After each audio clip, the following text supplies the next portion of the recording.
got a couple minutes, I guess. Just wanted to make sure. We had a little trouble with our live stream the other day, so wanted to make sure we had it up and running today. All good. The old ways. The Board of Custer County Commissioners meeting will come to order. Let the record show it is November the 2nd, 9:00 a.m. Mr. Jolly, would you do the honor and lead us in the Pledge of Allegiance? Thank you, sir. Appreciate it. I pledge allegiance to the flag of the United States of America and to the republic for which it stands, one nation under God, indivisible, with liberty and justice for all. Thank you, sir. Appreciate that.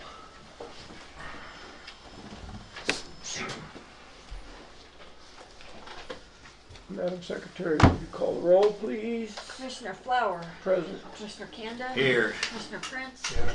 Attorney Clint Smith. Present. And Clerk to the Board Kelly Camper present. Thank you, ma'am. Appreciate that. Amendments to the agenda, gentlemen? I do not have I've got one, and that is changing staff report at 10:15 from HR Finance to landfill. Oh, yeah, we forgot about that. So, Mr. Christensen will be in, hopefully. Will we get a report from HR Finance? On the 14th. Okay. And that's all I had. Commissioner Kanda? Nope. Okay, thank you. Did you do that resolution? Great, thank you. Actually, Brenda was It's going on to bring that up. Oh, it's on. Oh, it Oh, is. that's right. Oh, It's yeah, on okay, there. thank you. Down there at the bottom. Yeah, perfect. Anything else, gentlemen? No. Okay. Audience introductions? Jackie Pupis for the Sentinel. Peggy Collins, Highway 96 Roadhouse. Charles Bogle, rural Custer County. Cheryl Trent, you'll be hearing from me shortly. Bob Jolly from the airport. Tracy Ballard, Tribune. Okay, thank you. Welcome, everyone. Appreciate you being here. I don't believe we have any minutes to approve. Attorney items? Oh, I get to go first? No. Sorry. Why not? Give him a break. No. Just teasing. I've got enough breaks already. You needed breaks. Commissioner items. My apologies. Commissioner Prince. I really haven't done much since yesterday. Spoke with via email a disgruntled resident, but that's about it. Okay. All right. I don't have anything other than just standard office stuff yesterday afternoon.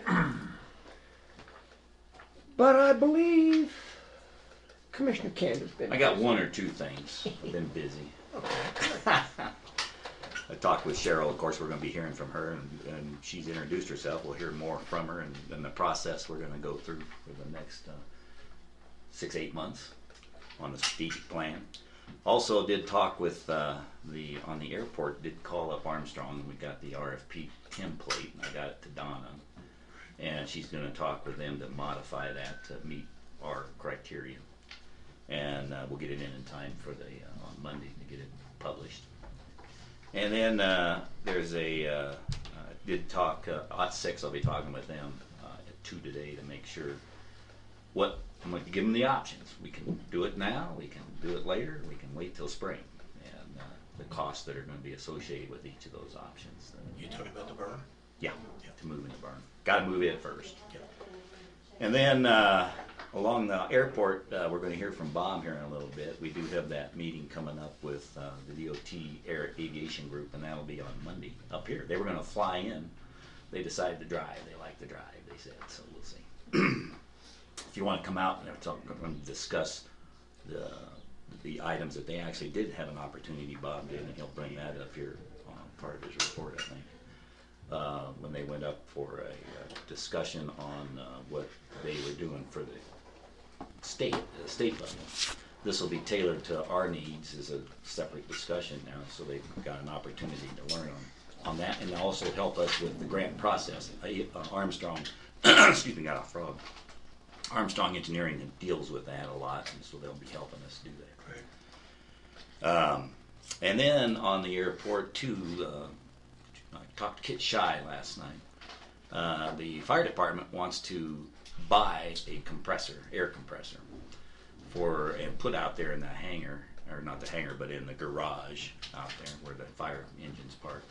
Part of the reason for that is in order to build the air pressure up, they turn the engine on, they take it out and fire it up to open and shut valves to exercise them and do things like that. And rather than wasting time and doing that, they would like to have a compressor to charge the tanks with, and they're wondering if we need a tank out there, could use it. And I just mentioned that to Bob, and they can think about it. They'd like to share the cost with us. So probably an $800 plant tank, and so we'll see what the airport board wants to do with that. And then I had a long talk last night with Herb Halder with DOLA, talking about the CenturyLink partnership and working with the outage we had down in Wetmore and options there to bring in a fiber line up the hardscrabble. So he and I know he's working with Christy, and you've talked to Christy as well. She'll be at the meeting on the 15th, and they'll see what partnerships are available. They've been CenturyLink has been talking with AT&T, for example, and partnering. So we'll see what evolves. And he likes the ideas. He was very receptive, and he did say he's not retiring. He said maybe moving on to a new job in May, but that might happen sooner than later, he said. So you can stay tuned. Okay. All right, thank you, sir. Appreciate it. Sure, the commissioner or the attorney hadn't had time to do much since yesterday, but we're going to give him the opportunity.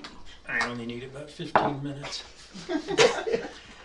Just two things briefly. When Kit Shy was here yesterday in his capacity as the chief of the Wet Mountain Fire Protection District, and he was asking the board to consider an ordinance to protect the cisterns and other public property, and the commissioner's office thought it might be a good idea to have something in place to protect county property. So I did just a little preliminary research on that, and I found some ordinances from other locations to use as possible forms or to take some language out of. So I'll start working on that a little bit. The other thing, and this was just something that was mentioned in passing yesterday about the road that's immediately east of the building here that it's actually county property and not a road. If that's something that interests you, and it would be an agenda item in the future, but if it's something you're interested in doing, I think it would have to be surveyed. We'd have to work with the town of Westcliff to give the town an easement over it, and then see if the town would be willing to maintain it or improve it, maybe even put some asphalt down there or something. But I just wanted to mention that would be the procedure. I think if you wanted to go that route, we'd have to have it surveyed and tie it into Rosita and to Edwards. And maybe to think about it, though, we've got a strategic justice center coming in. We want to make sure whatever we do doesn't preclude something else that we could do, so it would require pretty good. Frankly, there's already a prescriptive easement in existence just by use for so many years that it's been used as a road. You couldn't block it off anyway without legal proceeding. Yeah. So it's already a road that people use, but if we wanted to get some improvements on it, maybe we get the town of Westcliff to pay for it. And along those lines, and I was remiss in the commissioner report, which I didn't have one, but we did meet with AT&T rep yesterday about the proposed or pending now monopole tower for cell phone tower, and they would access that tower from the street that you're talking about. Regular alley. Yeah. Gatey. And Lady so Gatey alley. their engineers were going to look at that and make sure the drainage was okay, and if that not, they would improve or remedy whatever drainage problems we had along there. But I think primarily that drainage runs to the south, along the edge of the grassed area west of the sheriff's office. He didn't think there'd be a need for any culverting in there, but if they do, they'll install a culvert. They want to be able to access that cell phone tower from this street we're talking about to the east 30 feet, and then Okay. their fenced-in area would be east of that, yeah, so. I'm wondering, number one, if we shouldn't at least look at naming that street. It's really a thoroughfare, it's not a street, because it's not named, it's not platted. Right. Yeah, we can pick it up. We do have an address for that location of the tower. Jackie Hobby and I got together and came up with an address. Which street's it on? It's actually an extension of the address of the sheriff's office, which is on Rosita. And you're 307? 702. 702, so that's 702.5 Rosita, which could be a little confusing because Rosita is the street that runs in front on the north side of the sheriff's office. Be hard getting mail there. But yeah, but we didn't have a street name for that, so I don't know, would we need it to be a platted street in order to name it? Name a trail. I think if we give an easement to the town of Westcliff, then it would be up to the town to determine a name for it. I mean, I'm sure they'd work with us on it, but I think we should have a name for that, or a number or something. Yeah, I mean, as time goes on, and obviously that tower goes in there, and I think Commissioner Canada's comments about pending Justice Center may have some impact on that as well. If in fact heliport goes in on the southwest corner of that property, who knows what that address would be. So I think we should maybe look at. And it might be considered as an extension of 7th, even though it's not straight through. It's Yeah, can do. Sure. My research with Mrs. Hobby, Probably should be. and we talked about it a little yesterday, is I believe the actual alley runs right past the back door of the courthouse. I think that is the alley. The town of Westcliff would have access to, just like The alley's everybody what? else. The, Just right here by the back door. I believe that is the city alley, running north and south. There's not parking for the courthouse? The parking's on the east side of that alley. Park on both sides though. Well, so I'm saying from the building to the scale house, Right. that is the alley. where we park. I think everybody's always assumed that the street we're talking about was kind of the alley, but it's not. That's private, that's county property that we just happen to use as a thoroughfare over history. So, yeah, I think you're right. I think we need to Just put it on an agenda look later. into there and see about, I wonder if Westcliff ought to just deed it to the county, and well, the county owns it. then why would Westcliff be responsible for maintaining it? Well, He wants them to take the easement. I think Clint was suggesting if it's going to be a street, an Street official in street in the Westcliff. town of Westcliff, it should be an easement to the town of Westcliff. Right. so we retain ownership, just do an easement. Right. Tell Carter we need pavement back there, would you please? Yes, ma'am. Any timeline for the tower? Yes, thank you. Their intent is to have the construction start during the at the beginning of the second quarter of 2019. So they would like to have that tower in place and functional by June of 2019. One of our conversations yesterday was that we were hoping the papers would write a story saying what is happening, how it's going, so we'll work with both of you if you like, so that the public has a good grasp of what's going on. I don't want just a tower to go thrown up there and they go, ooh, where did this come from? It's been on some agenda It items, would but be. it's been buried. Yeah, it would be good for the citizens to also Right. know how that affects their cell service, whether that's for them, whether that's for the sheriff, whether it's Yeah. both, you know, I mean, we Exactly, just, right. yeah. I That's mean, exactly what it'll you be. know, I put it in articles, Right. but That's why I think they're if buried kind of. both Yeah, they're papers would buried. like to talk about it, I think we would be happy to share all the information we have at this point, so that the public could be aware of what's going on. Yeah, it's an AT&T cell phone tower, which will also handle the FirstNet system, which is the emergency services That's their federal primary government actually awarded AT&T the national FirstNet job. system. Yeah, and we talked about it. It's. I think this is one of those classic things that I struggled with when I thought about becoming a commissioner. Is how do we get a feel for anything from the citizens? Here's a great example. We're getting ready to enter into a contract with AT&T. We haven't surveyed the community.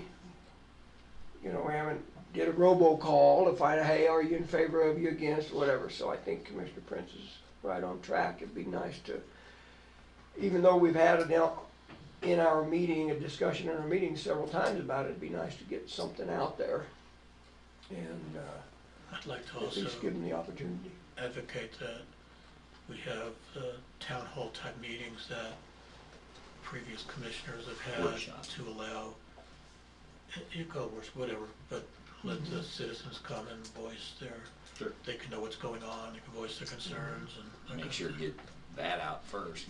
Yeah. Yeah, I agree with that. And actually, I talked with a gentleman yesterday, the day before yesterday, about being a guest speaker at exactly what you're talking about. So Wonderful.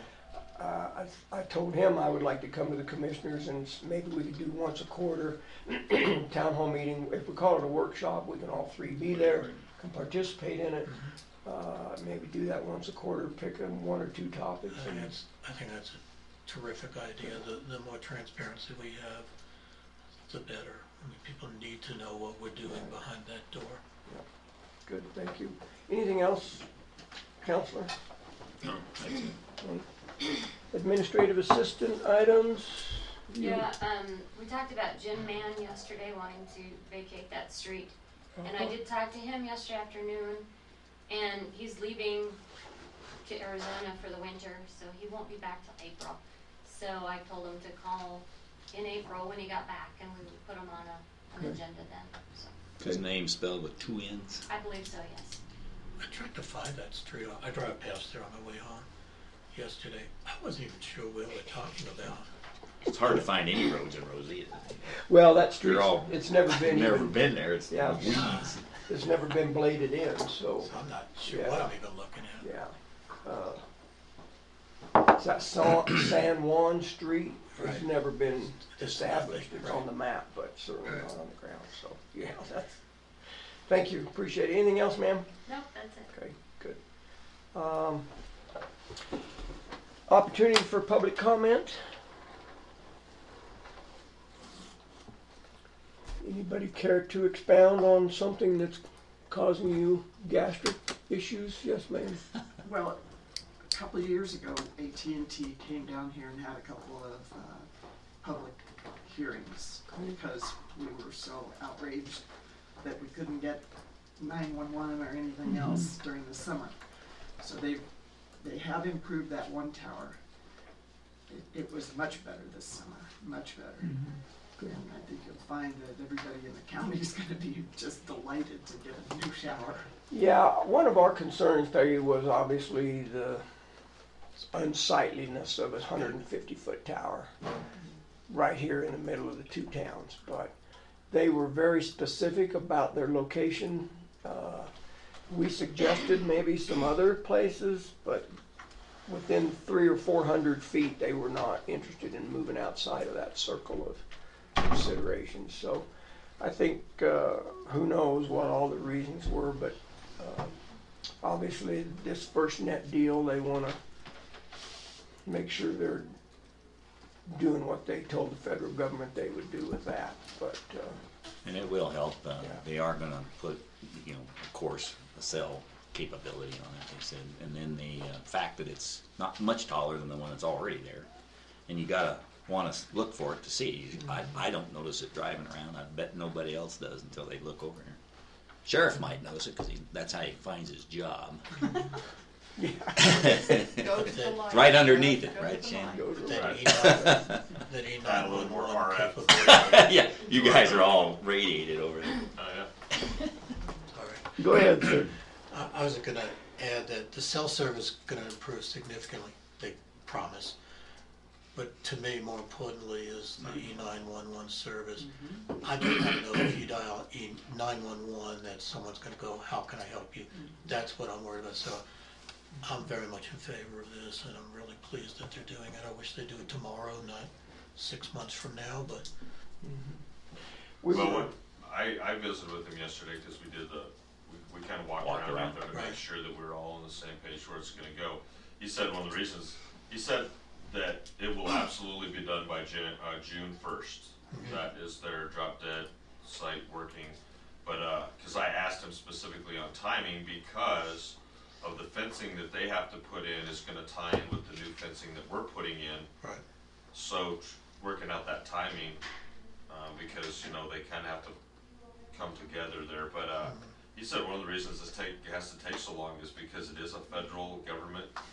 Gotta go through the bureaucracy. So starting in January, they have to come out and they have to do soil samples, but then they also have to go through the whole process of making sure that there's no Native American burial sites there. Asbestos. There are no endangered species. He was very concerned about prey dogs.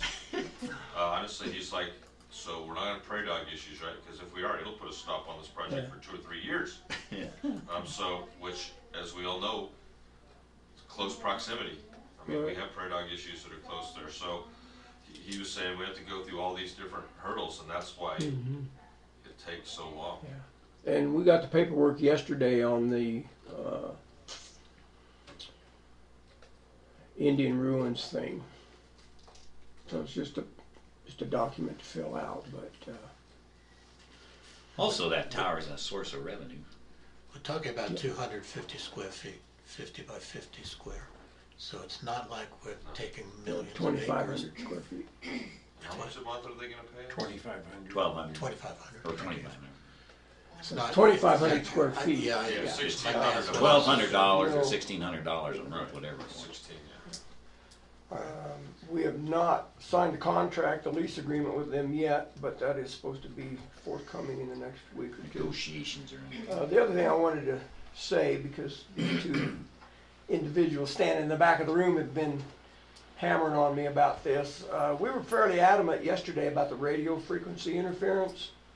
And he said, well, number one, he said, believe me, this is an FCC project. He said, I can tell you there will not be any radio interference. But I said, that's not good enough. Either you do a study, we do a study, or we hire a third-party study to have a RF frequency or RF interference study done. And he wrote that on his notes and said he put that in the contract. So, Well, where the concern comes in is not as much what they're going to be generating, because that cell band width is so narrow and focused. It's the rest of the RF in that area. KLZR being the big, right. you know, and then all of my comm towers, you know, all of the RF coming off my comm tower for dispatch center. Yeah, and he said, what you guys do with your existing stuff, not in our wheelhouse, but he said, I guarantee you we will have a specific band that will not cause any problems, but we'll see. So I think that whole RF thing, other than what I just mentioned, is more in-house.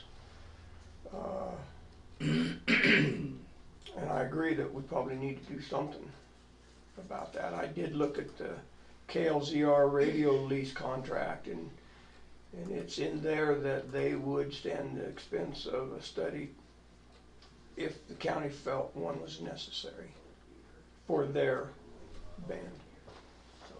Maybe, I don't know, if there'd be Homeland Security funds or something if we did a grant change, but, maybe there's some help through the South Region communication stuff to make sure that it doesn't interfere with the public safety aspect, because that would be valid, and just to have that documented. Yeah.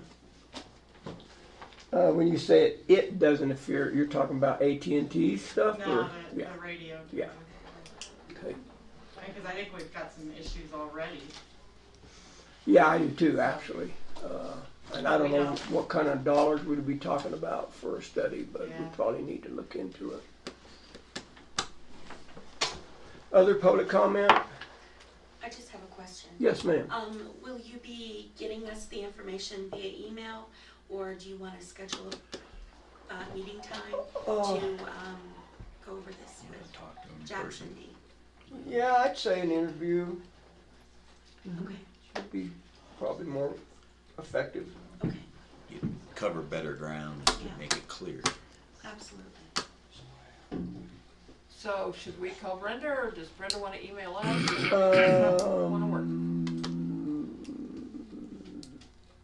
With my comrade's permission, I would just offer to meet with you, unless you gentlemen want to be No, I think involved in that's that. Well, I think that'd be fine. Okay. The three of us don't need to be there. I mean, I don't know what else I would add that Tom doesn't already know. Right. So will Brenda? You can go through Brenda, or you can contact me directly. I don't care either way. Other public comment? Okay, we'll move on. Staff Thanks, report. Peggy. The Aeropuerto. Sir, how are you? Guess I'm the only one here. Yeah, what happened to the rest of your Yeah, tribe? all the rest of your cronies Flew the coop, that's what they're they down did. to the Yep. store drinking coffee. Where they're We're at. eating donuts. How are you? I am doing well. Good. How are you? Good. Doing fine. Thank you, sir. Get, see about documentation here. I don't think we had anything, did we, from the airport? No, No. I haven't seen it. I guess I ought to put that on my agenda to start doing that. Yeah, if it's Just any an outline will help. documentation, you know, that you want to look at ahead of time, certainly Yep. that'd be helpful, but I'll do that. good.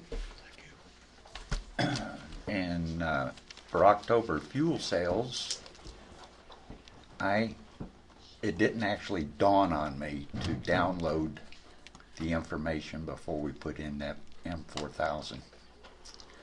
So I don't have. Lost it. No, it's someplace out there.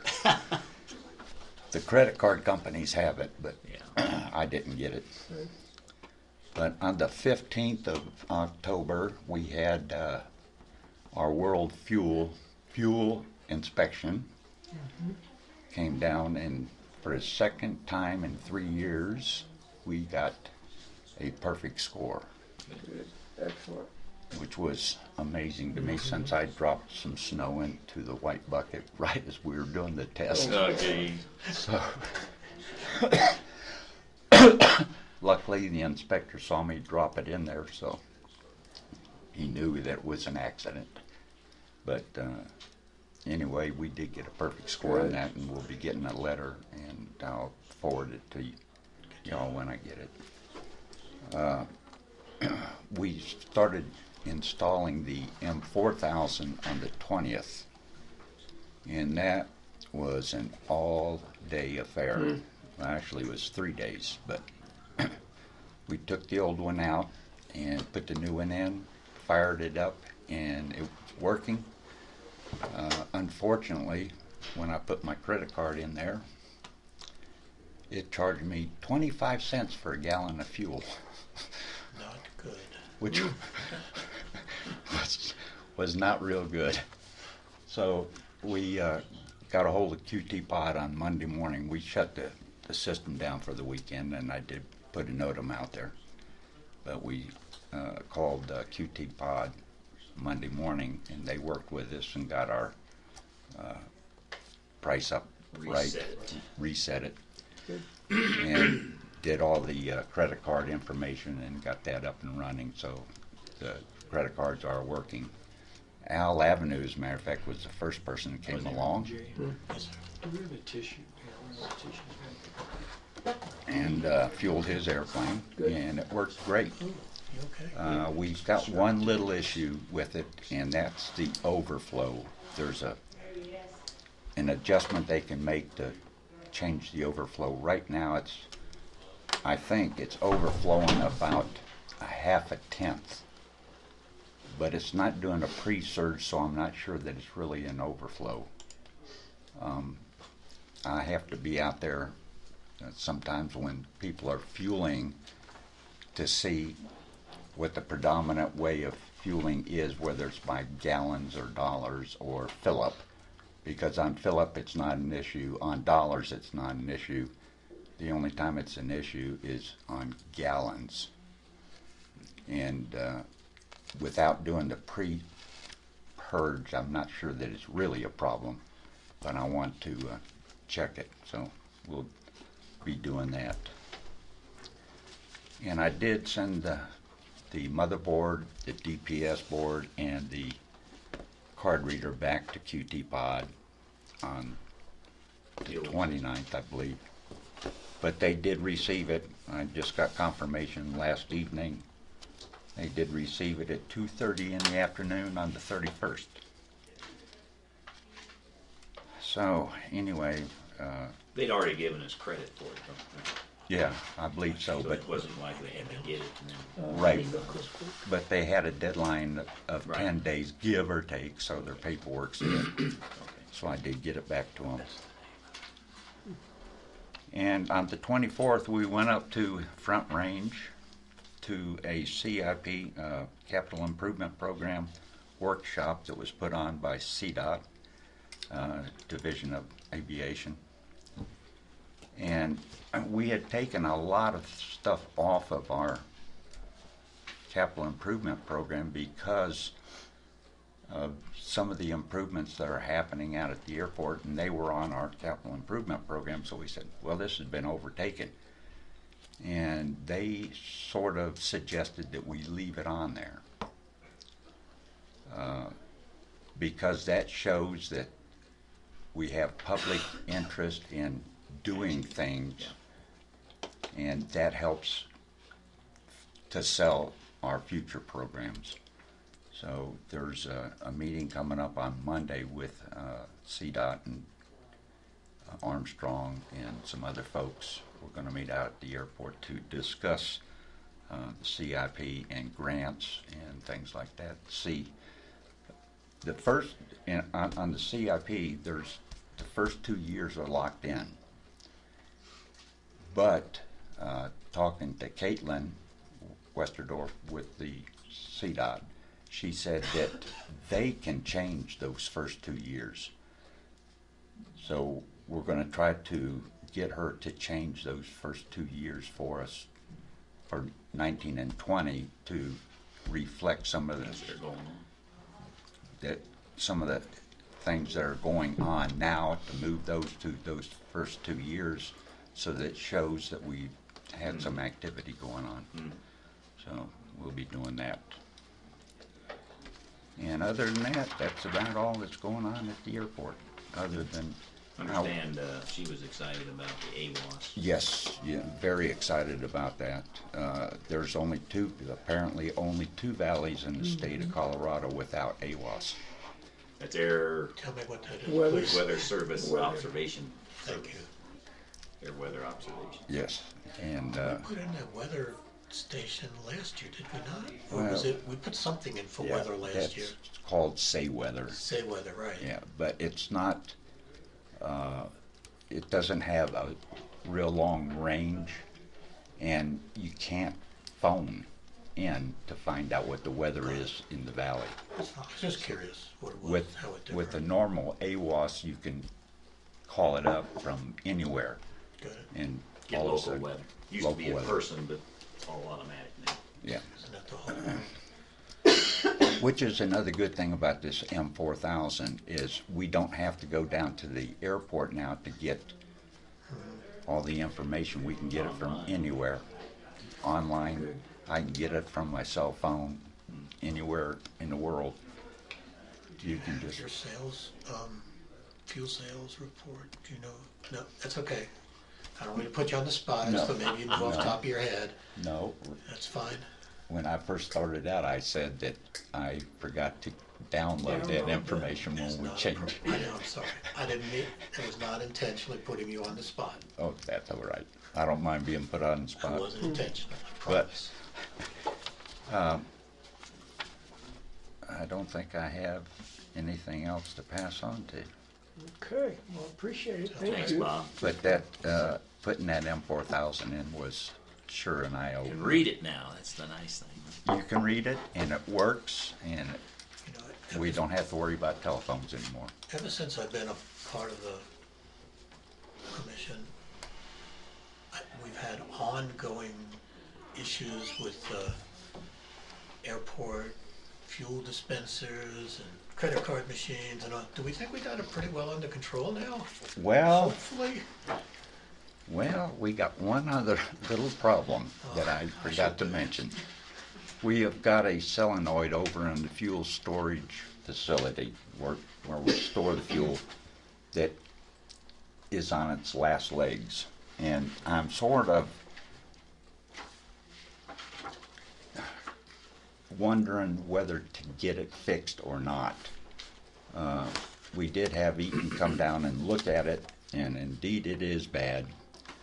And their technician took a bunch of pictures of it, and they couldn't, when he got back to Eaton, they couldn't tell what was going on, so they asked me to go out and take some more pictures. I went out yesterday, took a bunch of pictures, sent them to them, and they called me and said that they could really see what was going on after I sent them the pictures.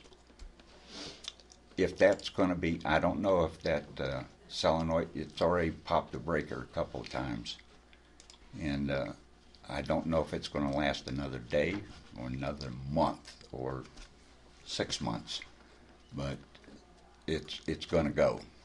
It's just a matter of timing, and Not too expensive, is it? I don't know. After I sent them the pictures, they said they would give me an estimate. So as soon as I get the estimate out, I'll get it to y'all and decide which way we want to go. Okay. Thank you. Okay, all right. But as far as the card reader goes, no problems. Question? Question about this AWAS, Mm-hmm. is that on the capital improvement list, or do Yes. we don't have it now, but Yeah. it's on the list, and that's why you asked if Dolo was excited about that? Yeah. Right. Correct, okay. It's out there. We had it, I think, in year 5 or 6, something Okay. like that. But they were excited to see that it was on our capital improvement program. And now they're thinking about maybe trying to move that up. Did you mention the instrument approach that is in the works too? Did they understand No, that that's- could be part of that improvement? as well? Yeah, but that's going to be, from what I understand, in the beginning, it's going to be a private It is, instrument. but it will approach. eventually be a public. Yeah, eventually, but don't know when that'll happen. Good. Okay, all right, sir, thank you. Thanks for coming in, Thank you. appreciate it. We'll see you on Monday. Yes, sir. Thank you. We'll see you on Monday. All righty.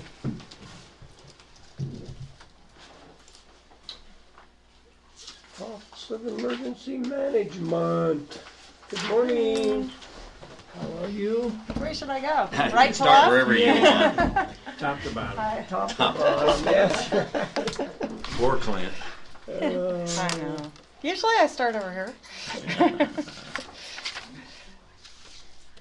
How are you? I'm good. Good.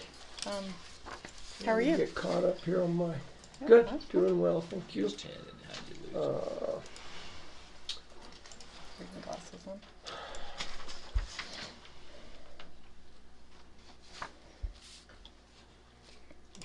There. I'm good anyway. Did you find your? Oh, yeah, we're ready. Good. So you got an issue, Cindy? Or are we good? Do I have an issue? No, I'm just teasing. No, I think we're pretty good. At some point, I'm going to have you guys weigh in and help me with the state pushing on this FEMA-approved hazard mitigation plan. But Meredith and I were going through all the checkpoints of if we do a FEMA-approved update versus just an update, and I think we could probably get away either way. Larissa may be willing to help us with the threat part to make it an actual THIRA, the threat hazard plan.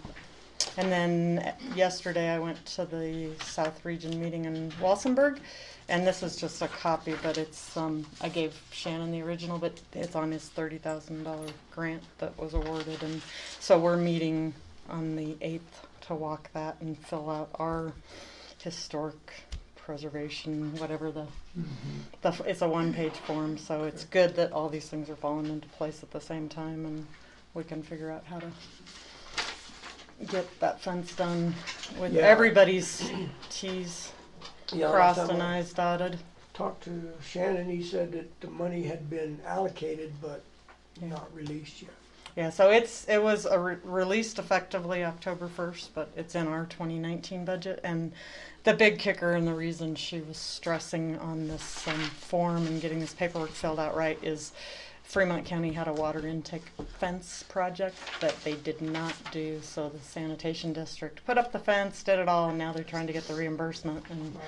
And the fact that they broke ground and built it, they may be out all of the money, so she wants to make sure we do it right. And any kind of homeland security projects that are attached to a building or to the ground are a little bit more complicated than things like the truck and the light tower and some of the other money we've got. But that's all of our funding for 2019, and it's considered the 2018 Homeland Security Grant, but it's our one project for 2019, so that'll keep it nice and clean, and I don't have a lot of little projects on the side. So that 30 grand is specifically for the fence, nothing else? And then we'll have to put a sign on the fence saying it was paid for by Homeland Security, and then that... Be next to the electric prod. Yeah. And an asset tag, I think. So we'll have to get some sort of little metal sign made up and wire it on there. So, yeah, that part's pretty easy. So, and then just trying to spend down some of that other money. No, we're just chugging along over there. How's Miss Meredith doing? She's good. She went up to the victims advocate training with Chris Barr, so that was on her own time. That wasn't part of the OEM hours. So she's pursuing that, and I'm not sure, what all it entails, but she's talked to Donna, and she might get woke up in the middle of the night to help out the sheriff's office once in a while. Good. Yeah, she is working on the comms plan stuff, and Anything you need from us that we could help you with? Other than a couple $100,000 for radio? always, yeah. Well, that part, That's why I said it as a request. As a request. Opposed to An offer? Yeah, anything we can get. I guess, we're trying to wrap up the rest of our grant deliverables, and, being grant funded, we're always trying to get our things done too. And at the CES meeting, we got a little surprised that the clinic didn't have a grant deliverable, and now we were kind of pressed to help them meet that deliverable, which Meredith is working on. And then, E911, whether we can help them write a grant or not too. But I think we always need to keep in mind that, we have a lot of things that we're required to do too, and when we shift to do something for somebody else, it might be pushing ours aside. But yeah, I think the biggest, projects are trying to work on this fire mitigation and some of that money, and I met with Kit. I grabbed him after the meeting yesterday, and I'm not sure how realistic some of that is with the timelines and getting it done, but if we have to pass on something and deobligate it, then we could do something like that. But they're really time-consuming, difficult projects, and it's like I said at the E911 meeting, writing the grant is the easy part. It's the other 95% of the job. And the clinic needed their stuff done by the end of the year? Yeah, and I'm not, and I know Lisa inherited it, so, no foul, but Meredith's working with Lisa and Beth, and we'll make that November. I'm not sure exactly what kind of tabletop we're doing, but something that'll satisfy their requirements. So, yep. Okay. And I don't have anything real specific. So. Okay. perfect. Thank you for coming in. Appreciate it. You're welcome. Thanks for having me. Yeah. I know someday we're gonna have to deal with radios. whether we like it Well, or we not. need to. We are looking at changing a couple of the Homeland Security grants, some small money, if it doesn't get spent, towards the radio pot at Shannon's request. So You're that, gonna lose yours. I know, it's falling off. All right, thank you, ma'am. Thank you. Appreciate it.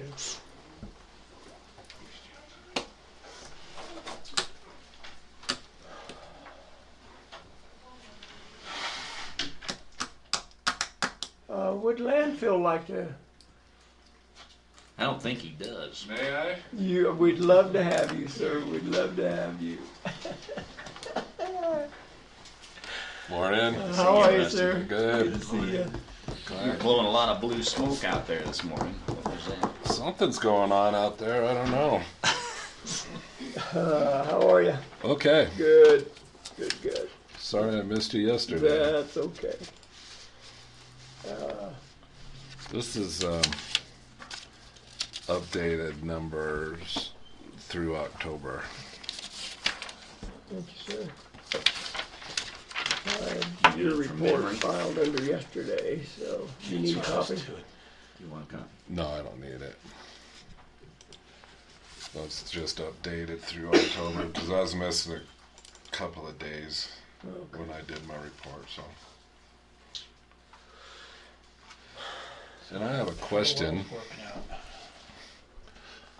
Sorry, I didn't mean to interrupt you. Oh, go ahead, Jay. What? I apologize, I didn't mean to walk all over you. I was gonna ask how the water wells, or not the water wells, the test wells were going. Yeah, they pretty much have them finished up. They'll be back in a couple of weeks probably to sample them. But they got them developed, and also that's a good thing.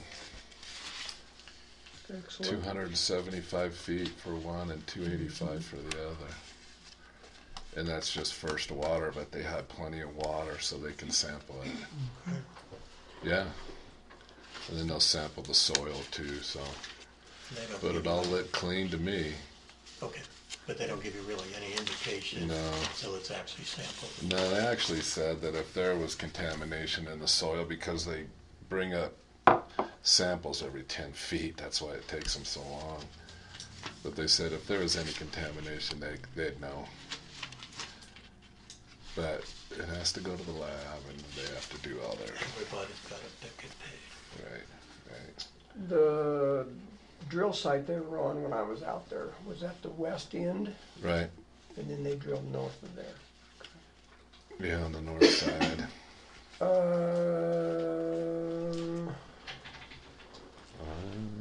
Okay. On the north side of the north pit. Yeah, Against the road. just between Rosita Road and our pit that we're in Right. right now. Right, Right. right between there. We actually have a wet dry well there and a gas probe right there. So now we have a groundwater monitoring well over there. And I'm assuming then the geology must slope to the north into that valley across from the highway, or they wouldn't be considered or worried about drilling a monitoring well on the uphill Right. side. Right. Okay. So that's going to be a good thing, actually, if and when the expansion actually happens, those wells are going to play a big part in that.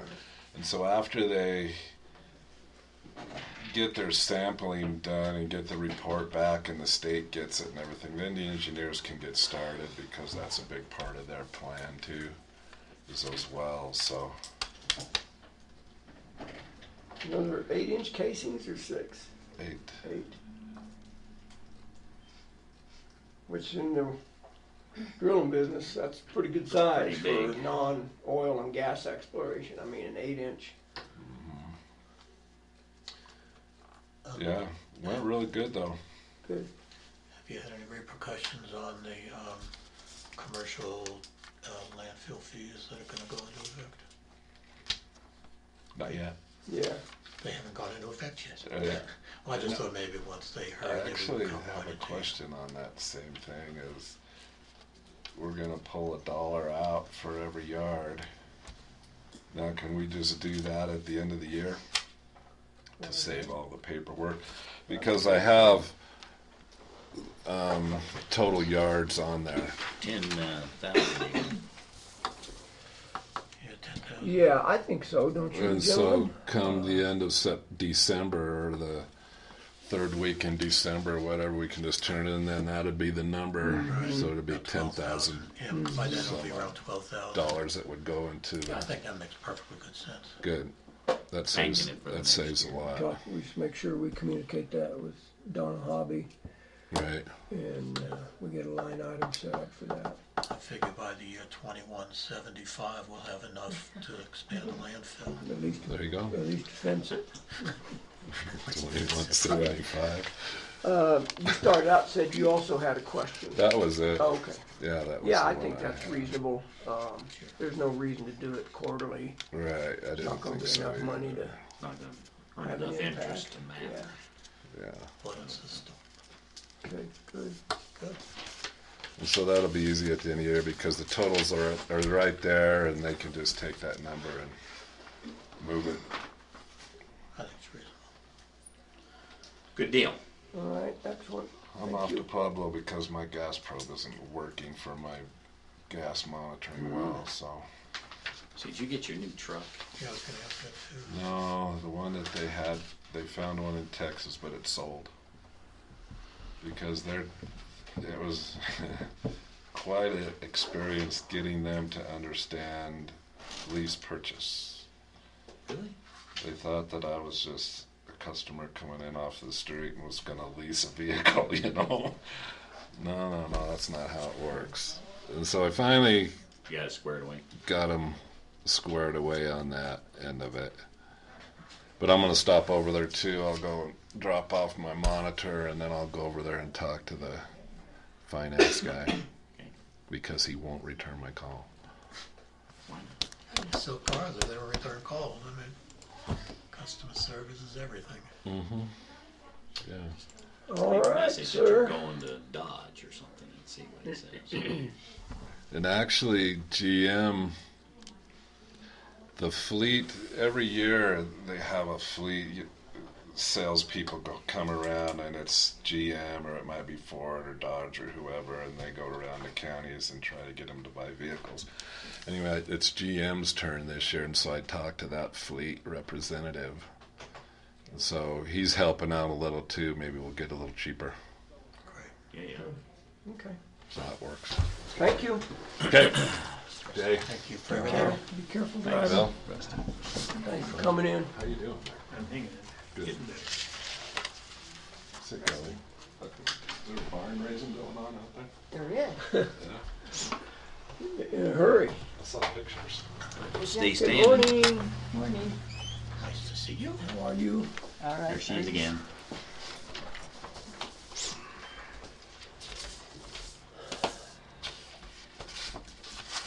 We have two.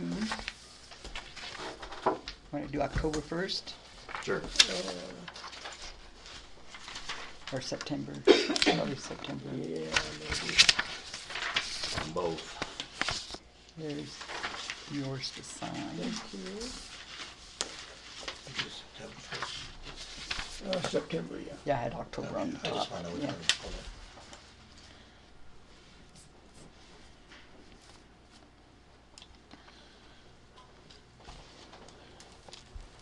So we catching up, Virginia? I don't know if catching up's the word. If you look between September and October, County General's a little worse for wear. It's still not having to transfer any money yet, but it's getting there. But now Kelly's, you can look at hers between the 2 months in October.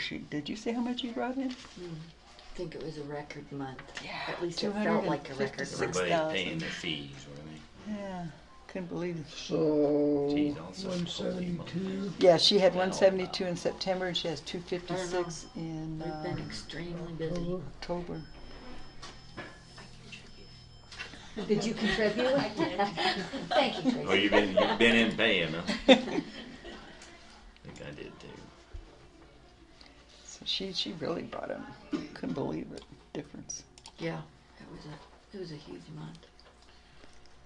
Any anomalies, anything we need to bring our attention to, anything No, we're missing here? this one looks pretty good. I'd move we approve September treasurer's report. Second motion. The moved and seconded to approve the September treasurer's report. Discussion. Hearing none, we'll proceed to vote. All in favor say aye. Aye. Aye, opposed nay, motion carries.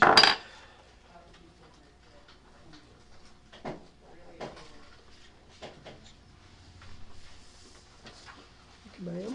Okay, there you go, Kelly. Thank you.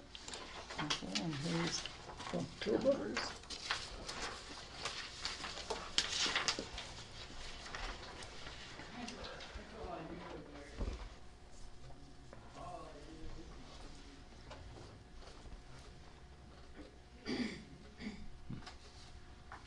Have anything on the grazing line, just out of curiosity? It went in and out a couple, well, is it this month?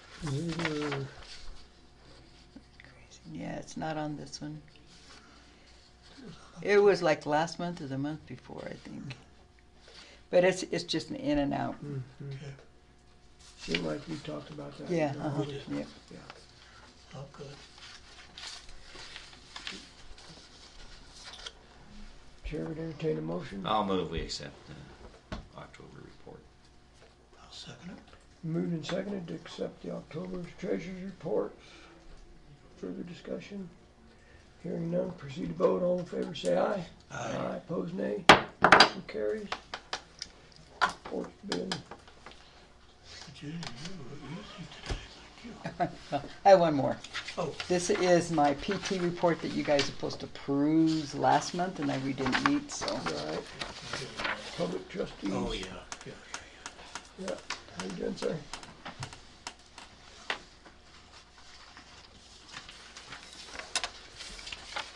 Did you talk to that U.S. attorney? No, he hasn't called. I left a message and told him I'd be happy to answer any of his questions, but no, I haven't heard anything. Okay. And I don't know why he called Kelly to begin with. It just didn't Should make go any to you, sense, and you're yeah. the one that can answer that. Yep.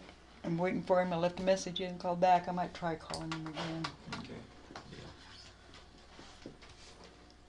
Do you need an action on this? No, you guys are just supposed to look at it, and then I give it to Kelly to. Okay. You know, on those fees, Virginia, I'll be curious if we see, I mean, we've had a huge increase in people anyway, Mhm. but Drives was supposed to fix some of the And that's why you had an fees increase? that weren't correct, and I wonder if that, That's what if made you it see bigger. some of that It's an as a idea. fix, I might look into that, cause, yeah, I never thought of that, but it's still a pretty good increase between the 2 months. yeah. Okay, thank you, ma'am. Nice to see you, thank you. Appreciate you coming in. Thanks, Virginia. Yes, ma'am. As a point of order, I think that your first motion was to approve her report and the second one was to accept it. And I think accept is correct. Yeah, that's, when I restated the motion, I thought, oh, I'm not sure that was supposed to be accept. So, yeah, your point's well taken. So would let the, no, I think it's fine. Would you let the record reflect, ma'am, that it should have been Accept? approve her report? Accept. Or accept, sorry. I said approve, should have been accept the report. Thank you. Good morning, sir. Good morning. It, He's here. big I, big T. You know, I don't think that I look very good in a clown suit. Oh. That's all right. There you are. Thank you. Nice to have you here. Thanks for coming in. Good morning. Appreciate Good to it. see you. Morning. Yeah. It just, order, Mr. Vernon, how's that? However, good morning all. Good morning, good morning. Been a fun and eventful month. Spent a lot of time over at the Sheriff's Department in the equipment room back there. So, some of the notable notable projects completed was removal of the old phone system. Oops. Removal of the old phone system from the Sheriff's Department, pulling out all the old equipment, which is now taking up residence in my office, storage rooms, and the garage next door, which we'll get to a plan for that on the next page. Consolidated a lot of cable traces, cleaned it up. If you haven't visited lately, it's beautiful in a techie, wiry sort of way. Surely everybody would appreciate That's that. right. I can imagine how you dream. Steampunk and Yeah. stainless steel, but that's all right. Computer upgrade for dispatch. Put in some new computers there. We also changed out a lot of the old monitors because they were starting to fritz out. And we also moved a lot of monitors around. If you go over there and take a look, it's really beautiful, really user friendly, very ergonomic. So Good. that's a good thing. As we talked about in the budget hearings, I was able to renew McAfee for 2 years, so we don't have to put it on next year's budget. Nice. Get a little bit of a discount for that, and we don't have to pay for it in 2019. So, new computers. I'm in the process of installing multiple new computers that have various departments have ordered and asked for.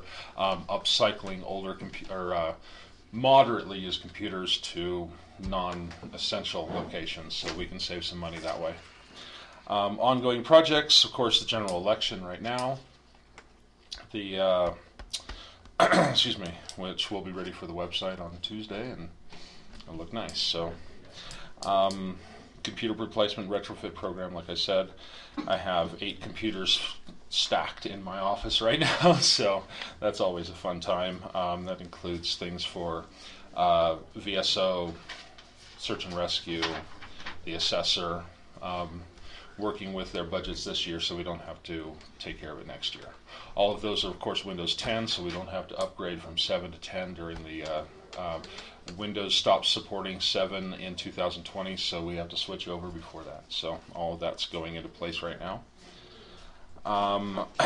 As we talked about for the excuse me, for the fiber line, taking care of the fiber line, 911 has picked up a lot of the cost for the fiber install, and I've identified several lines that can be closed out to help pay for the high-speed fiber that we're now using here at the between the county building and the sheriff's office and all that. It's just going to take about a month or 3 weeks to a month to sort out all the addresses that need to be switched over. Which brings me to some proposals. Okay, before we move on, can I Yes, ask you a sir. question? Yes, sir. So CenturyLink's got their fiber Mm-hmm. in the basement, Yes, sir. and apparently they're gonna be tying on to that for the new Mm-hmm. AT&T tower. Gotcha. So the fiber bundle in the basement has basically 10 lines of transmit and receive. Between the county building and the courthouse, we're only using 1. So they have extra lines down in there that they can actually tie into, that they won't be interfering with our lines, because basically they are a fiber of light between here and the CenturyLink office. So they'll be tying into a different one than the one we use. And they've already had techs down there in the basement. I was amazed at how fast that happened. Because they were looking at it yesterday. I didn't know if they Okay. were in the basement yesterday or... They had techs out in the basement 3 weeks ago. I was amazed. I mean, it took us moving heaven and earth as a county to get fiber in there, and AT&T makes a phone call. So I didn't know if they were So- going to tie in outside I believe one their of their plan is to poles. tie in the basement. or in the basement. So But don't quote me, because they're holding their cards close to the vest. But from what I heard from the techs, they're planning to tie in down there. all right, go ahead, sir. Sorry. Okay, future projects. So I get multiple calls from multiple agencies each week asking for money from us to handle our data processing, to handle storage. Amazon calls me. It's What it's agent? What do you mean agents? I apologize. Different organizations. Amazon Business Services and organizations like that. I'm discounting them because pretty much they're just expensive. Amazon was the cheapest, and they wanted more money per month than we spend in the entire year on data storage. So it was not conducive. But the one that did pique my interest is called GovSpend. And basically what it is a database of excuse me. I think I'm coming down with something. It is a database of purchases, vendors, and equipment of government organizations around the country. Okay? So let's say a government organization, and this is what piqued my interest. I was pretty much ready to write it off. I'd listened to a conference call. We did a web-based interaction. I was pretty much ready to write it off, and then I realized, wait a second, we're looking at spending a significant amount of money on radios.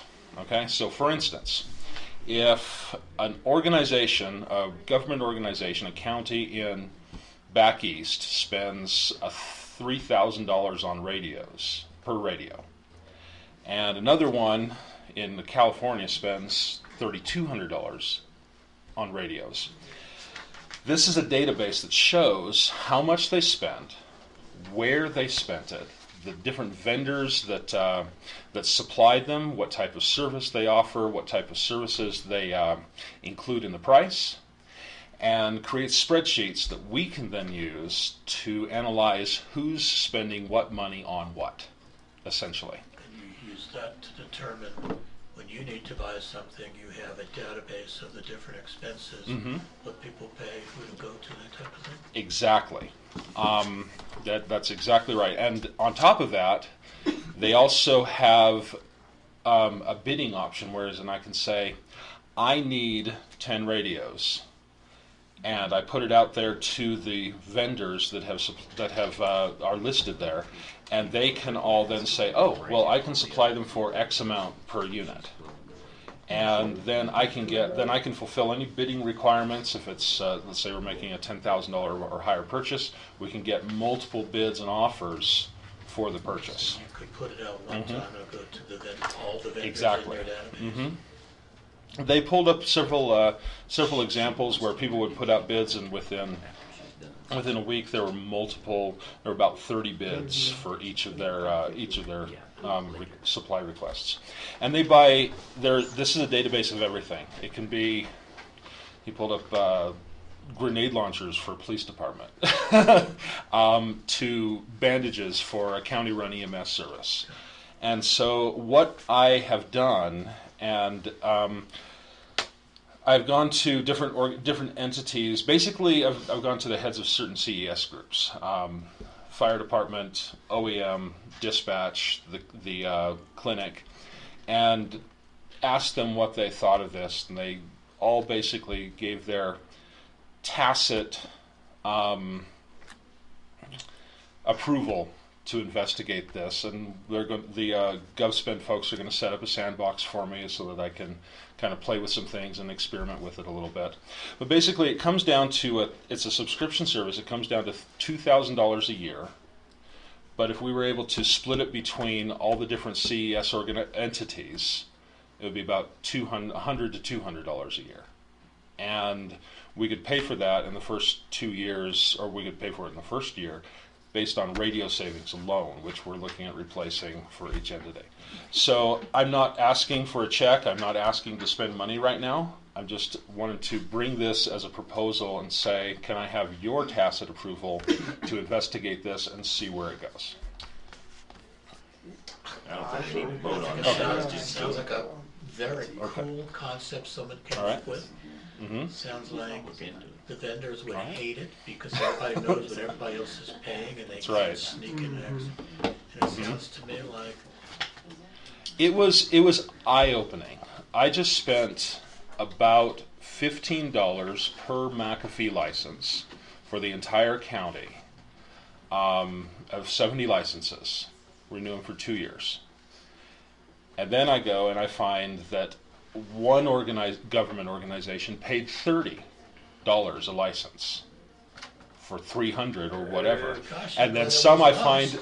and then some I find paid 12 from the same vendor. Isn't that crazy? So it was a surreal Whatever works, experience. huh? Yeah, exactly. Keep So, working on it, and okay, I think will our do. consensus, come back to us Okay. with a proposal if you feel it's something Okay, that'll ultimately save the county money. all right, we'll do. Thank you. Good job. Thank you very much. I appreciate that.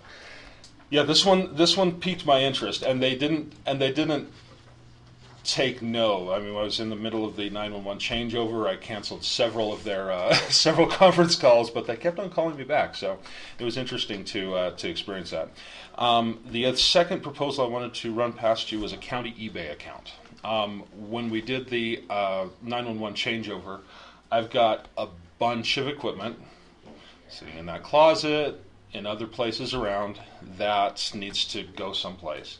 And some of it's not worth anything, some of it's just going to be recycled and thrown away, but some of it still is worth something to some people. So I wanted to ask your permission to set up an eBay account, say Custer County surplus sales or something like that, so that we can sell any old equipment, and we can actually branch this out to, let's say, Road and Bridge, or different entities that need to just move things, and it'll meet the requirements for the big bids of surplus sales for the county and all that. How does it do it for people who don't have a computer? It doesn't? Yeah, I'm sorry. Yes. Yeah. The legal term is too bad. You gotta make it available. Yeah, I don't to see everybody, a so. problem with that. I mean, Well, the only question I would ask is, would you be the administrator of this? Probably so. yes. Whoever it is, Mhm.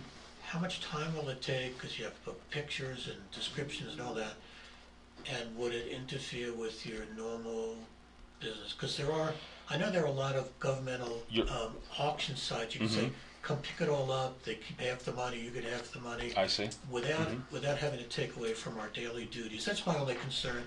If there's surplus time And to do that's- this, I think it's a great idea. And that is a very valid concern. I mean, there's a lot of work going on right now with the election, with everything that we've gone This is through. a But the other So, thing is, it I've doesn't, done Yeah. eBay, it is not. I know. You and I. You talked have, we about it have, 7 yes. years ago. Yes, And- exactly. Yeah, and you knew what a hassle it was then. Yep, that's but it's true. not something that has to meet a certain timeline. I mean, we could do it whenever. Well, that's exactly right. We could, Even if I just sold off a couple of, one or two a month, yeah. that would be something, and it doesn't cost us anything, but except for time and energy. So, Well, I like the idea, but I Okay. am serious about, there are some good old boys out there that like to buy junk dump trucks that don't necessarily have a computer. I see. And, you see what I'm saying, depends on, you know, you would like to be able to sell it to everybody. I mean, that's a requirement. Well, I wouldn't, I don't disagree with that, I was just wondering I how don't would you know how get you that tie out it. to them? Well, the only Rather than other, having how we do garage it sale. now is we throw Or it on a newspaper. And, Public so you notice can in do the both. You newspaper. can put a public notice out there and make sure it coincides with timing on your eBay. Okay. Yeah, I don't, the electronic Maybe we need to stuff, I know don't the legal ramifications around would apply, around but- each aspect of it then. Right, but you know, if you're gonna try to tie in road and bridge and junk, whatever we wanna get rid of out of landfill or whatever. Well, if you're gonna sell off county property, it needs to be Yeah. through an auction. Yeah, We can do it on okay. eBay, but you need to publish it to the local residents so they're aware if they are interested in buying. And somehow get the guy that Oh, doesn't have a publish the. computer I see. work, Okay. go over to his buddy that's got it, Equipment on put a bid eBay. in for him. Okay. In the paper, so they know to go to eBay. if Gotcha. you Something want. has to be done All right. to keep it on the up and up. It's a lot All of right. work, but it's on eBay. That's the only thing I'm. It is. It is. You're right. Maybe next year when I get an assistant. what else? What else? That's a good idea. What's One that? page, So- 2 pages. I decided yes. Good move. I'm trying to. No, Yes. I'm complimenting you. Thank you. For not wait, I mean, 1 page doesn't mean much, but over a Gotcha. year, all the departments, Exactly. Yes, Good. indeed. All right, everything All else right. good? I think so. Yep. Small print, Thank you very much. Got everybody- Small print. small print, single spacing, all in the Yes. front, yeah. That's right. Trying to. I'll get there. I'll get there. Yeah, you use less Let's see. save on that. Good. 5 minutes? Yeah, any unfinished business, gentlemen? No. I know we've got some people here that are on the agenda. We'd like to take about a 3 or 4 minute break, if that's okay. We'll be in recess for about 4 minutes.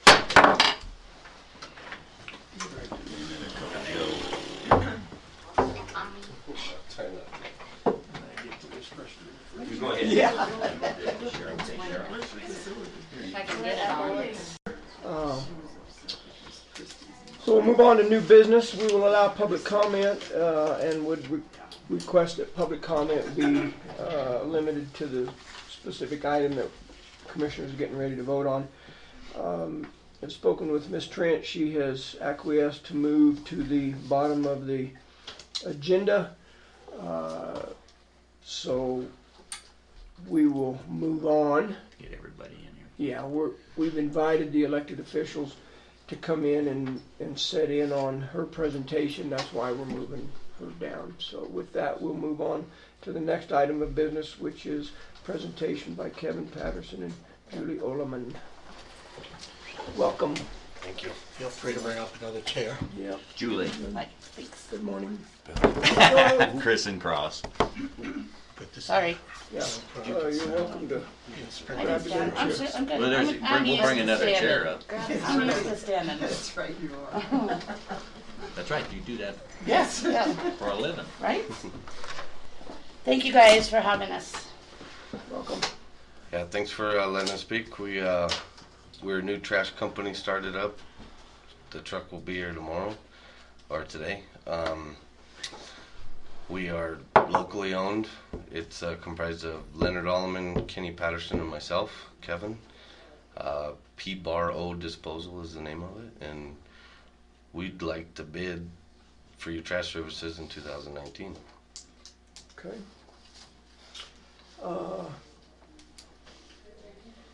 Well, congratulations, number one. Thank you. Thank you. Perfect, yeah. I would think that the commission would certainly entertain the idea of looking at a bid proposal. I think primarily we would be talking about the road and bridge, the courthouse, of course.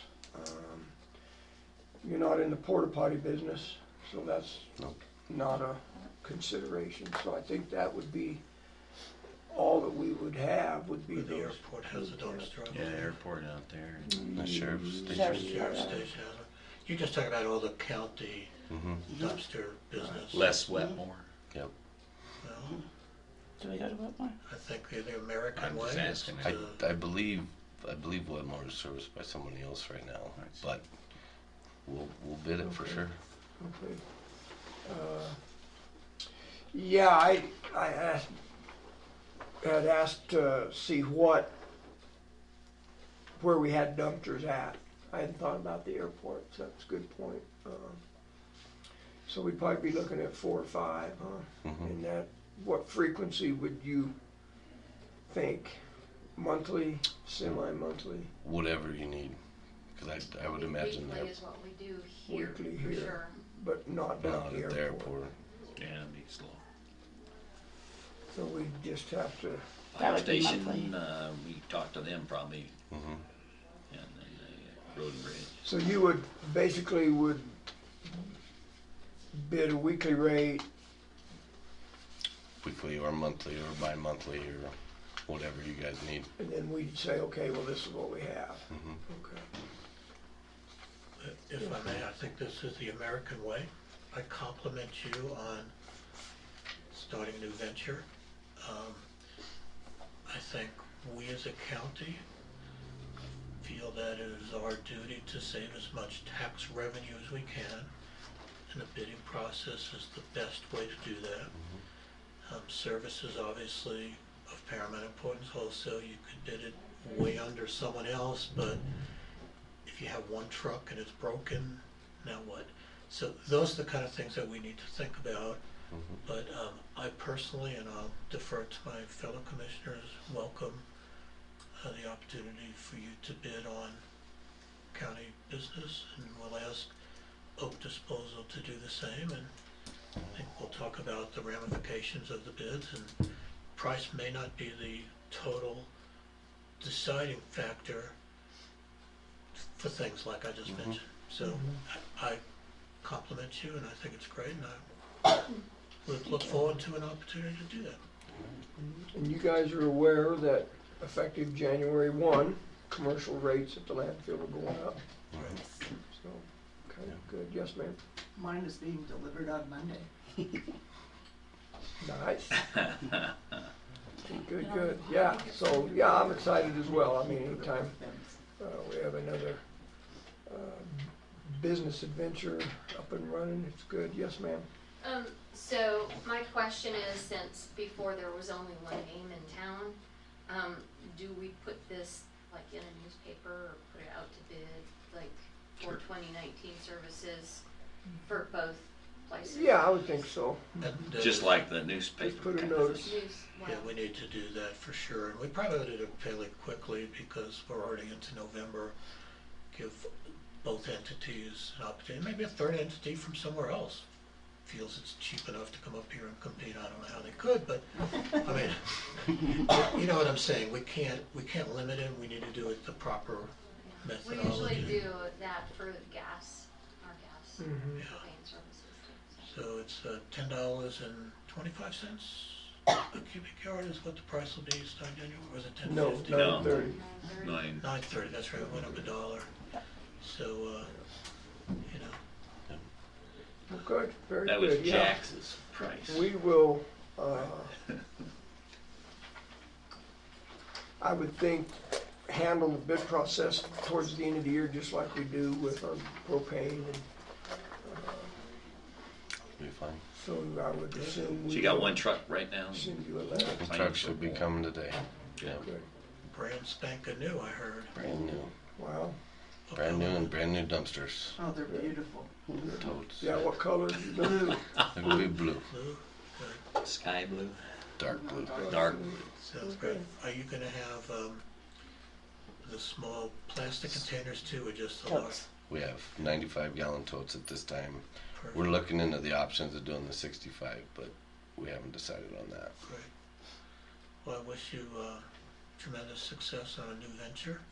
Thank you. And I think the county fosters competition in locally owned business, and I'll speak for myself, but I'll bet I'm speaking for my fellow commissioners that we appreciate you coming to us and telling us what's going on and asking to be a part of the county solution to our sanitation issues, and good luck. Can't wait. Thank you. Good, excellent. Thanks. Thank you, guys. Thank you. Thank you. Appreciate Nice it. to see you. Good to see you. Thanks Thank for you. coming in. Really Julie, thank you. appreciate it.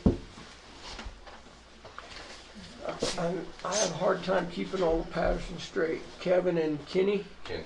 You're Kenny's brother, right? Yep. Right. Yep. And he's an owner also? He is. It's Leonard Alleman, Leonard Kenny Patterson, and and Kevin the Patterson. two Patterson. Got it. Thank you. Good. The little one hunts too much. Yeah, I was gonna say, he's got a I full-time only gotta job. remember two names. Yeah, all right, thank you. Appreciate it. Attainable housing. Mr. Vogel, welcome. Takes all I have to say attainable and not affordable, but it's just because it's a habit. transitional for all of That's us, right. yes. It's just a habit, that's right. Well, we're still yet to work the definite definition out, but to try to formalize our housing issues, I think you should have copies of our proposed bylaws, Yes, sir. as well as Budget request, and a list of committee members. committee members, That's the yes. three we have, yes, sir. Yeah. Where would you like to start, sir? Well, I think the key thing is to make us official. It's a matter of, I would request approval of our bylaws. Okay. I would think that's a reasonable approach, and I want to commend your group because I read these bylaws. If every organization in our county had the bylaws written like this, we'd be in good shape. Well, we're glad that we're setting a good example. Yeah, that's an excellent set of bylaws. Well, I move we To the point. accept these bylaws. Okay. And we'll have it. All right, I'll second the motion. Been moved and seconded to approve the bylaws of the Attainable Housing Committee. It'll be one of those interesting things whether we get the cart before the horse. We did vote to establish the Affordable or Attainable Housing Committee. As far as y'all's decision? Yes. I Yes. thought we did. Yeah, some time ago. Yeah, so we're good there. So then this makes perfect sense to me to then approach it with the bylaws secondly. It's been moved and seconded to approve the bylaws of Attainable Housing Committee. Discussion, gentlemen? My only question, and it has to do with your membership and the bylaws because it's in here in the bylaws, and that's using your COG member as a tiebreaker. That's the only time that vote would be considered. So it's semi ex officio, but A little different than Yeah, I think we've got probably it's- any other. it's not a normal voting member and it's not an ex officio member. It's a hybrid between the two is the way I looked at But it. I think, and that, Autumn was comfortable with that. She is our subject matter expert. So there's, so far in almost 2 years that we've had the committee, a tie has not been an issue. So, Right. Now, so if you do not have a piece of legislation end up in a tie, then she's not going to vote at all. right, Okay. So she's like the vice president yeah, of the Senate. in a sense. I was at the meeting when this was discussed with Autumn, and I just want to say, to me, it makes perfectly good sense because attainable housing is really not a standalone member of the county. We're so twined with COG and the Upper Arkansas Area Council of Governments that it just makes sense for them to have a tie vote if something came. They have a opportunity to be part of this in that aspect. So it just makes sense to me. I had no issue with that when this was proposed. Yeah, I thought your terms were reasonable and the number of members on it I thought was. Well, it kind of grew, be real truthful. That was that was the reason why I didn't have amended time because we upped it to 9. And basically it advantages of those of us that have been involved in this for the most part, but it does give representation to both towns in the county. And then a month or so ago, we decided that there were kind of a missing element in this, and it was suggested that we put somebody in the construction business and somebody in the realtor business, and that's where Tony DeLanguage had coordinated with us early and has particular interest in affordable, attainable housing, and then we solicited with Matty Burt to represent the realtors, and while Matty was at our last meeting, certainly made a good contribution. Tony's down on the Texas Gulf, and so, but I'm sure he'll be a key member. I think one exception since we're a startup, we basically took the folks that have been involved with us over the last year and a half, and adding Tony and Matty. But we assumed their interest and their dedication to the cause, short of soliciting letters of nomination. But we have verbal commitment on all our part. So, as I remember here, and I'm looking while I'm talking, your membership is an annual term Yes. and no term limits. So every year your entire board would be presented to the commissioners. That's for the way it is approval? right now. Some of us think that, for purposes of continuity, it be, but we'll address that and as a potential change. But right now, it's not a staggered That's term, right. it's everybody's coming on, so, okay. Yeah, and you could eventually get to that staggered thing as attrition occurs, or, further discussion on the bylaws. Only question I have, Charles, is you did a good job at trying to include everybody. You mentioned members from all parts of the county. 9 members within Custer were contiguous counties. I always feel bad when Wetmore is left out of things.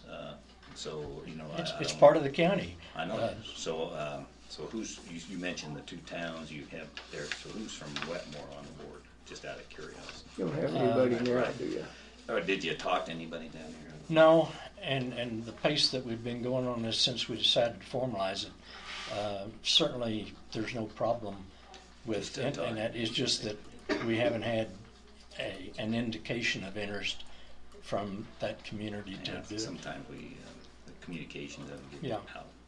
But, you know, the whole idea is, when we first started this year and a half ago, we initially didn't have the 2 towns involved, and we've matured that. So, I see no problem on that.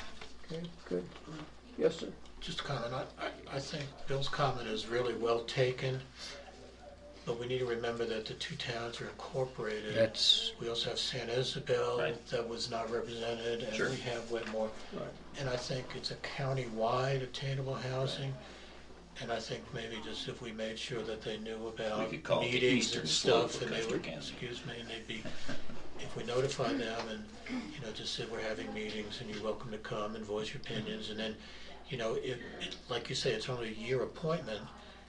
If someone says, you know, I'd really like to be on, your committee can decide whether that's something you want to do or not. Sure. So I'm good with that. I think the point's really well taken, but we also have more than just Wetmore. We have San Isabel also. Yeah.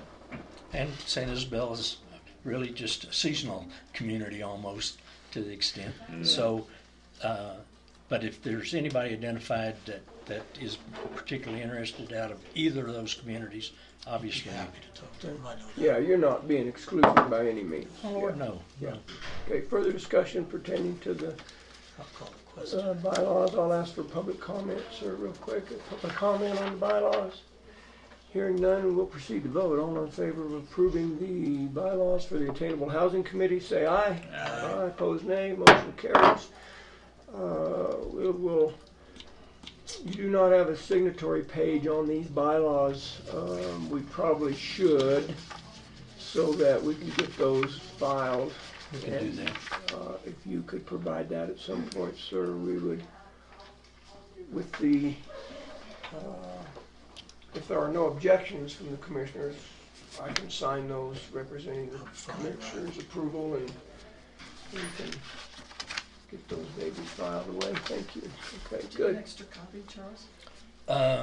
No, as a matter of fact. Give this to get another. I'm sorry, Charles. You bet. Yeah, so we could just have a page on the I'll date put it they on there. were. Yeah. That would be outstanding. Thank you. Okay, so again, If I may, can I move that we approve onto this committee the following individuals: Charles Bogle, Matty Burke, Mike Carter, Tony DeLange, Steve Laswell, Monty Lee, Mike Liebman, Terry Munson, and Autumn Deaver as a tie-breaking vote, member only. okay. I'll second the motion.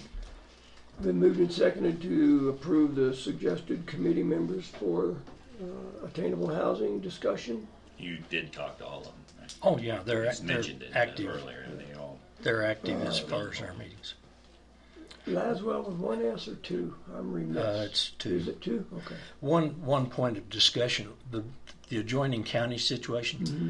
Mike Liebman does not live in Custer County, and so that was a matter of trying to accommodate that without it being an issue, and covering it in our bylaws. So, and of course, Autumn lives in Yeah. El Paso County or Fremont County.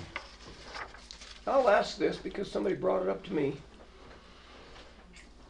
any conflict of interest, do you think, a possibility of a conflict of interest with bringing There- somebody out of the construction industry and the real estate There is industry? potential, and deferring to legal counsel, I think we need to clarify, if we can, what might be, but I know in previous discussions with Tony, we had that discussion. But again, I think in the trade-off of declaration versus not, it's important to have their input to the other, because, you know, if you look at the rest of us, all of us have got an interest. Most of it grew out of helping the school with their situation, but I figured that's not an issue that we can't overcome. Well, and again, we've talked about it as commissioners on this whole conflict of interest thing, and if Tony happens to have a house that becomes part of the mix, he could abstain from voting. Yeah, it's just a matter of going into it knowledgeably, Sure. but Okay. and I've had that discussion with Tony specifically, but I figured we could, devil's in the details, but we can certainly work that out. Okay. And I just think the expertise of having someone in the housing business and who understands the real estate market is integral to an affordable housing committee. But I think there is a caution, like Mr. Chairman said, and we just need to think that through Sure. and be reasonable. Public comment? On the tourism board, when the item came up as to whether, for instance, a photographer or whatever could do any work for that board, you said that not only would they not be able to, would have to abstain, but they could not do the work. Right. So I wonder if that's an across-the-board thing for all boards. And that might be something that would affect whether they want to be on that board or not. Would if I was a contractor, I think. I would defer making an overall personal, Yeah, I would. an overall decision on that. Our concern was specific on that when the photographer selling photographs to the tourism board, and I think we spoke with Deb about be one or the other, either be a board member or be a consultant to be able to be paid, because there are no paid, nobody on any board in the county gets paid. So I think if that becomes an issue, we probably ought to look, I mean, it's a good point you bring it Yeah, up. it's a valid point. It's legit. I was thinking like Matty Bird, if we could if this thing all day long, Oh, yeah. but if she stands to, Make a commission by selling an affordable Well, house. Right. I don't know, Right. personally, I look at being an advisor and part of the knowledge base is one thing. Getting over into a contracted pay deal is clearly another thing, and we'll work that out where we have it. And if they have concerns, You know, you're right. It is insidious because you're going along and you want to do somebody a favor and pick Maddie or anybody and say, well, I'll just do this gratis for you, you know. And, the thing about it is we've got 40 some odd licensed realtors in I this know, I county. understand. In fact, you all may have licenses for that matter, but it's I just figured that was an issue we could certainly overcome. But I think Ms. Buba's point is very well taken. Yeah. I mean, if we're going to be consistent with one group, we should be consistent across the board. So I think you're right. yeah. Yes, ma'am. Article 6B, there's a typo. Duly should be with one L. Okay, we're actually talking about the members. Yeah. We have a motion on the There's floor. already a couple of changes that are, that That Yeah, so we have a motion on the floor to approve these. Doesn't mean we can't go back and talk about your comment there, Miss Peggy, but I'd prefer to wait until we get this done. Further public comment on the motion to approve? The only issue is just, it is significant, is we need to make sure that we handle the conflicts. So, you know, I don't quite see how we're going to do that. I know if they come up, is there going to be something we state in a bylaw to clarify? I think what I that said is these- we're on a short notice to try to meet this meeting to support y'all's budget process. Understand, Or I'm just otherwise asking would have been the a question. little later. So we'll, I'm fine. with your approval to use the county's legal support, we'll work that out. don't see any reason why. Yeah, I just think as long as we're all aware, and It's a potential. I mean, every So- time I open my mouth in this room, there's a potential to have a conflict of interest. So, I mean, you know, we just have to play it by ear and do the right thing. okay, further discussion? Hearing none, we'll proceed to vote. All in favor say aye. Aye. Aye. Opposed, nay. Motion carries. The approved, suggested committee member list has been approved.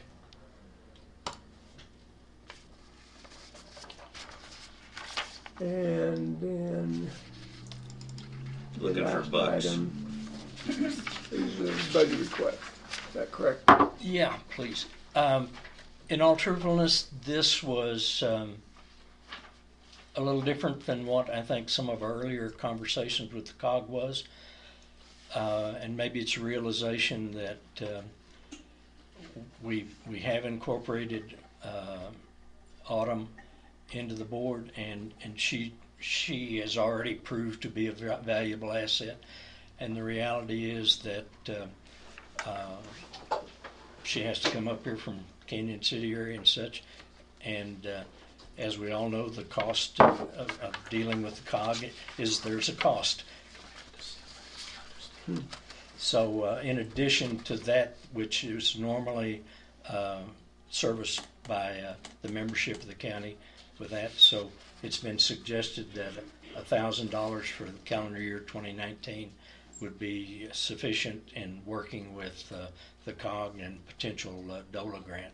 So I would request that consideration be applied to incorporate that in your 2019 budget. A couple comments, if I may. We're outside the budgetary process. This creates some angst for me. I don't want 3 more organizations to come and say, well, I should have turned in a budget, but I didn't. There were deadlines, and I recognize attainable housing has been around for a long time. When it was affordable housing, I mean, now we have, I think we asked you to become part of the county. So I think the request is appropriate. I'm concerned about 2 things. One is timing. Second is we already preliminarily have a balanced budget. I don't know where this is going to come from. Yeah, we got discussed.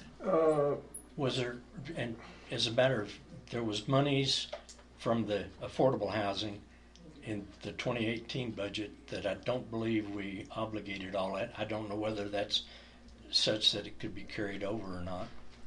My thought process is those monies were expended. Now we can check, but I thought we spent those monies on the housing Study. Well, I think we need to look at it, come back, and we can address it.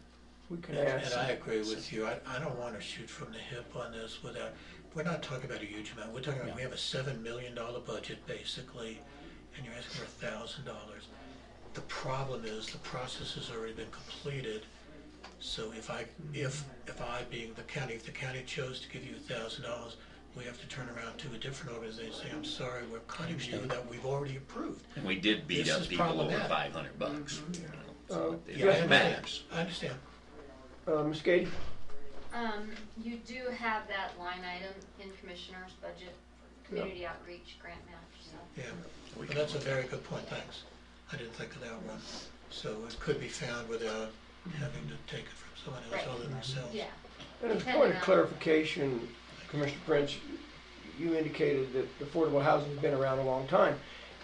In fact, the Attainable Housing Committee has just been. I was going to say 5 minutes, yeah. But what I was trying been to say, discussing what I was housing trying to say is that this is not Save the Elm Trees in you know, it's one of the parks, a new organization that just walked in that we have no. Oh, yeah, I get what you're What I saying, meant okay. was we have a history with this group trying to help with Got it. attainable or affordable housing. That's really where I was going. All right, And I you're absolutely misread your correct. comment then, yeah. I may not articulate it very well, but no, Yeah, I agree thought with you were getting that. You've been This is- around a long time, why you just now asking for money? Yeah, That's not- that old committee was Yeah. just irresponsible That's in right. their actions. That's They're, right. they're 10 minutes old, I Yeah. get it. But it's not like they're a stranger to Right, us, is right. really where I was going. I got you, I misread. And I said it wrong. I think, you know, part of the complication as far as being able to responsive to the schedule is when we, 2 or 3 months ago, when we started this deal, you know, the thing was, gosh, we recognized we were not a duly authorized committee, and it was a matter of playing catch up.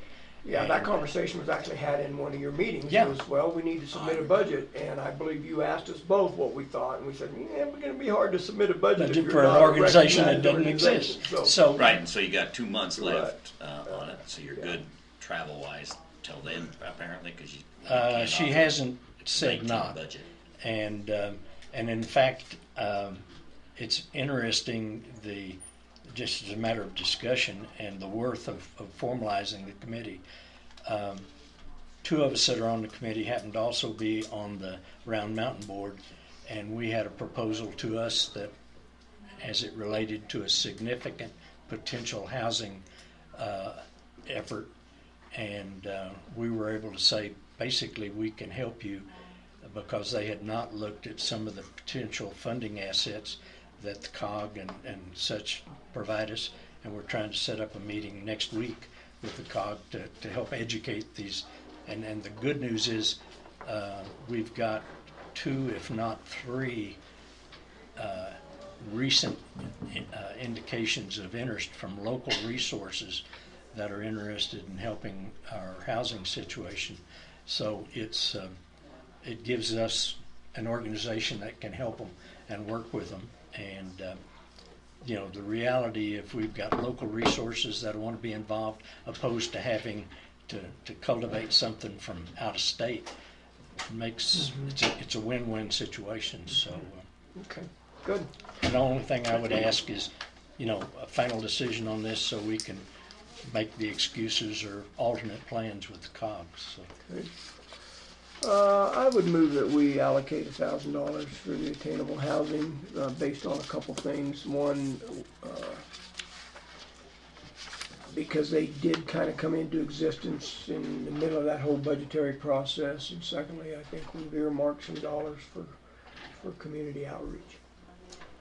So your motion would be out of that fund, period. Is that right? You got a dot. That's correct.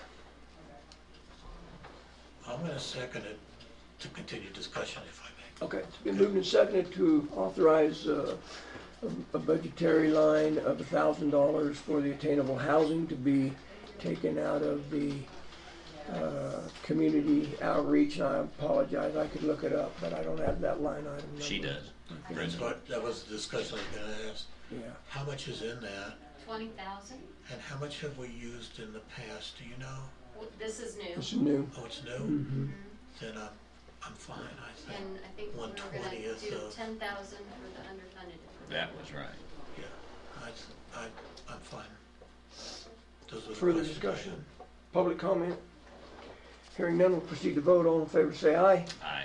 Aye. Opposed nay. Motion carries.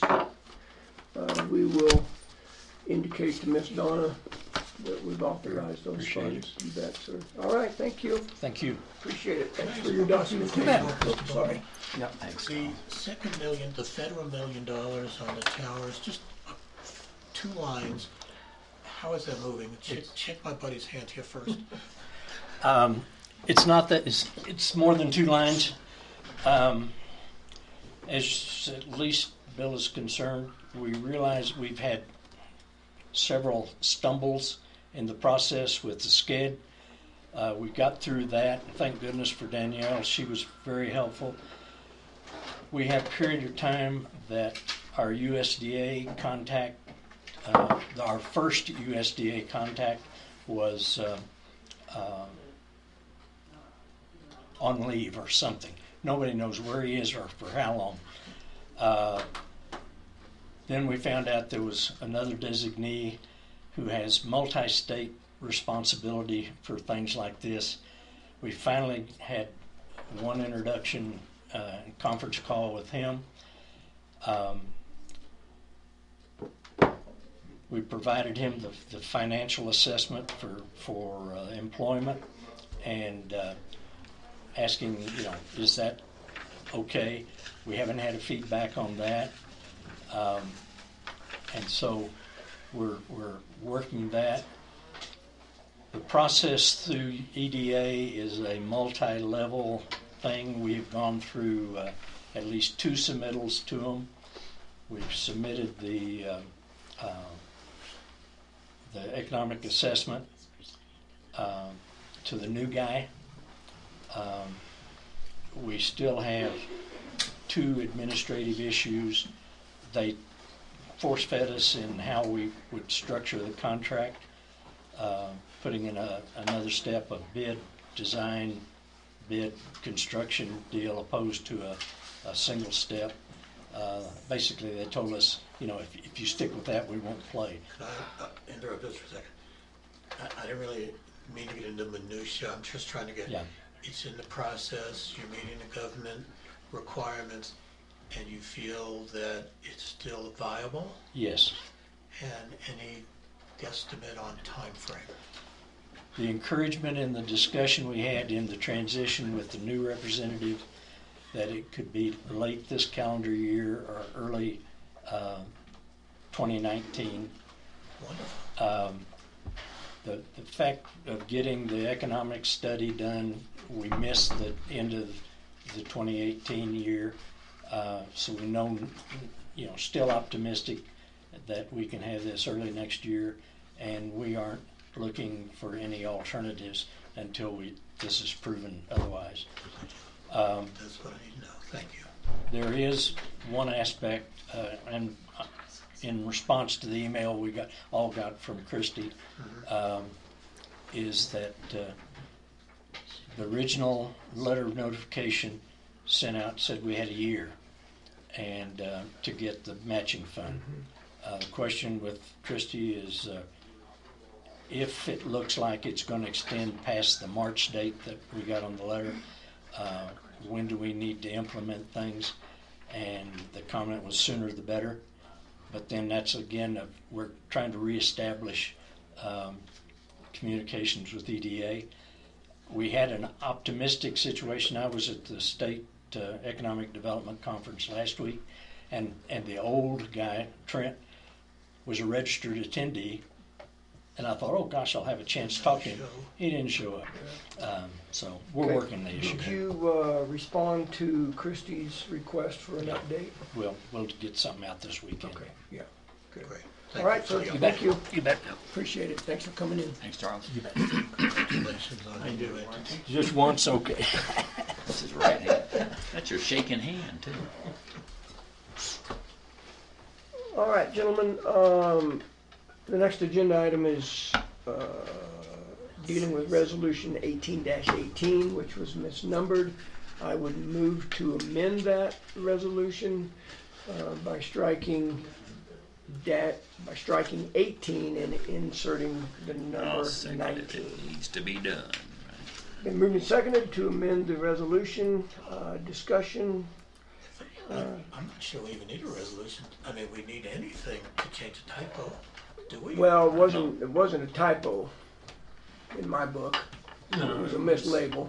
We just misnumbered it, so It ain't gonna I hurt. just think a motion to amend would be It's good to do sufficient, it on but the record like this. Okay, I'm If we fine. had Dolly instead of Dooley, we could Right. change that, but Right. let's get the number right. Okay.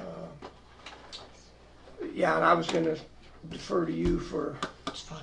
your opinion on it. No issue whatsoever, Okay, just good. curious. Yeah, further discussion?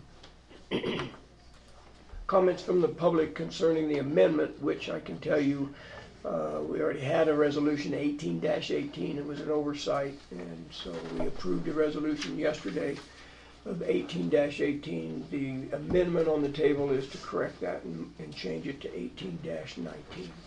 I just have one Yes, question ma'am. for Clint. So we recorded 1818 signed on the 31st. Do we need to sign a new 1819 today, or can we just fix the 1818 to 1819 and keep the signatures?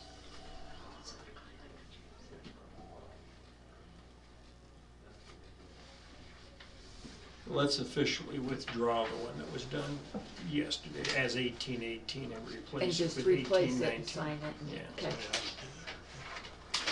Okay. We can do that. I wonder then if I should withdraw my motion and restate. I think it'd be better to. So, I would move to withdraw my motion. I'll second that. without objection, we can consider the motion withdrawn. Thank you.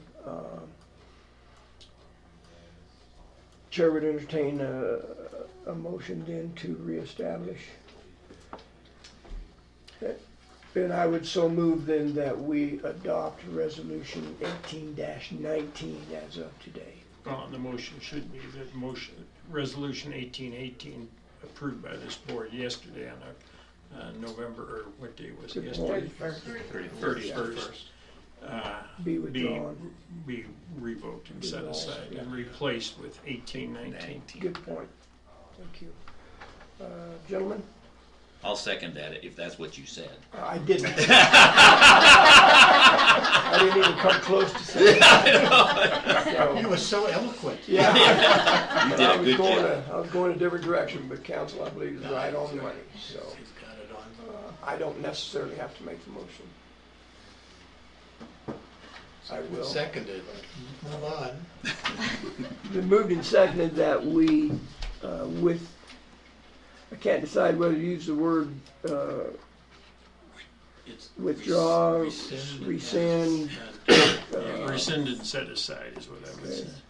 Rescind and set aside resolution 18-18 and replace it with resolution 18-19 effective today. And that should be signed again as of today's date. With new signature. A friendly addition to your motion with 18-19 containing the same terms and conditions as 18-18. Right. Yeah. Thank you. Further discussion? Is there a second? Yes, we had a second. A lot of work to fix a typo. Yeah. Jay. Okay. Public comment. Yes, ma'am. Will that affect San Isabel in any way? They had a time limit of the 31st. I don't think so, Well, just heads up in case they. because they did it. I mean, they did it based on, we didn't change any language. Your point's well taken. There could be no That- language change, right. so it's still. So it should But be- we it would should be inform the them same the then. resolution numbers changed. And date. Can we backdate it to the 31st? You can make this retroactive Retroactive. to October 31. 1819 is effective With the- October 31. Included in my motion without objection. You've done a great job. This is going to be a big, long, convoluted motion by the time we get around to it. Further public comment? Hearing none, we'll proceed to vote. All in favor of withdrawing and setting aside resolution 18-18 and replacing it with 18-19 effective October 31, say aye. Aye. Aye, pose nay. Motion carries. Thank you. Good point. So we will re-sign that. Guarantee you it's probably headed up here right now. Thank you, Quit ma'am. changing the date. Changing the dates and changing the resolution number, yes, ma'am. Quit, no, because should it be dated October 31st on the You're second? welcome. 31st, You're yeah. welcome to Yes. bring a chair up and join us Oh, if you like. I'm fine. Yeah, so Brenda will be bringing that up. We'll sign it today and we'll move forward. So with that, we would welcome High Country Recycling. Hi. How are Hi, you? country. Good. Hi, I'm Joni Liebman. Hi. Joni, Hi, how Tom. are you? Good to see Hi, you. Jay. Thank you, ma'am. I actually emailed this to you, but I don't know if you got it. Yes. You did? Okay. Am I wasting paper? No, it's fine. Okay. For you. This is the synopsis. Yep. We are actually here to, and I just want to introduce Steve Taffy, who is a co-chair on this project, that we just became aware of like 2.5 weeks ago. This was an announcement of a grant that went proposal. The Department of Health came out with, gave us a 30-day turnaround to get the proposal in. It's real quick, and it's a mini grant. It's for 5 months, no matching funds, and it's related to recycling. And we are lucky in that we have a really proactive representative from the COG, Beth Lenz. I don't know if you know her, but she has been coming in and running meetings and facilitating conference calls with us and giving us all kinds of direction and guidance. And what we're applying for, there was a group of about 30 of us that met, and we looked at what could we do that we thought would help promote recycling and also extend the life of the landfill, which is everyone's concern. We thought the business community really reflects leadership in a way that we, different than just getting elected officials and others, if the business community would embrace recycling to a certain degree, because there's a lot of obstacles for all different kinds of shapes and forms for every business. It would really set a tone for the community. And so we decided to approach the possibility, and we had some business people at our meeting, of reducing the use of plastic bags. And we've had meetings with the manager, Rob, over at Lowe's Supermarket, who's very favorable on what we're doing. We know that Paul Wenke does a lot of recycling at Ace, who's another major business, and Robin Wallerick was at the meeting and was talking about restaurants, and she owns Sangritas, of what the restaurants could do. And so their input has been very helpful. And we are going to apply for a major amount of money, not a major amount, the grant's from $5,000 to $25,000, so it's not a big grant, to purchase a large quantity of reusable shopping bags with a decision yet of what to be printed on the bags. We have, we'll give that up to the businesses that are involved to determine what the logo or the statement would say, and provide them with the bags to give to their customers in lieu of the plastic bags that they use now.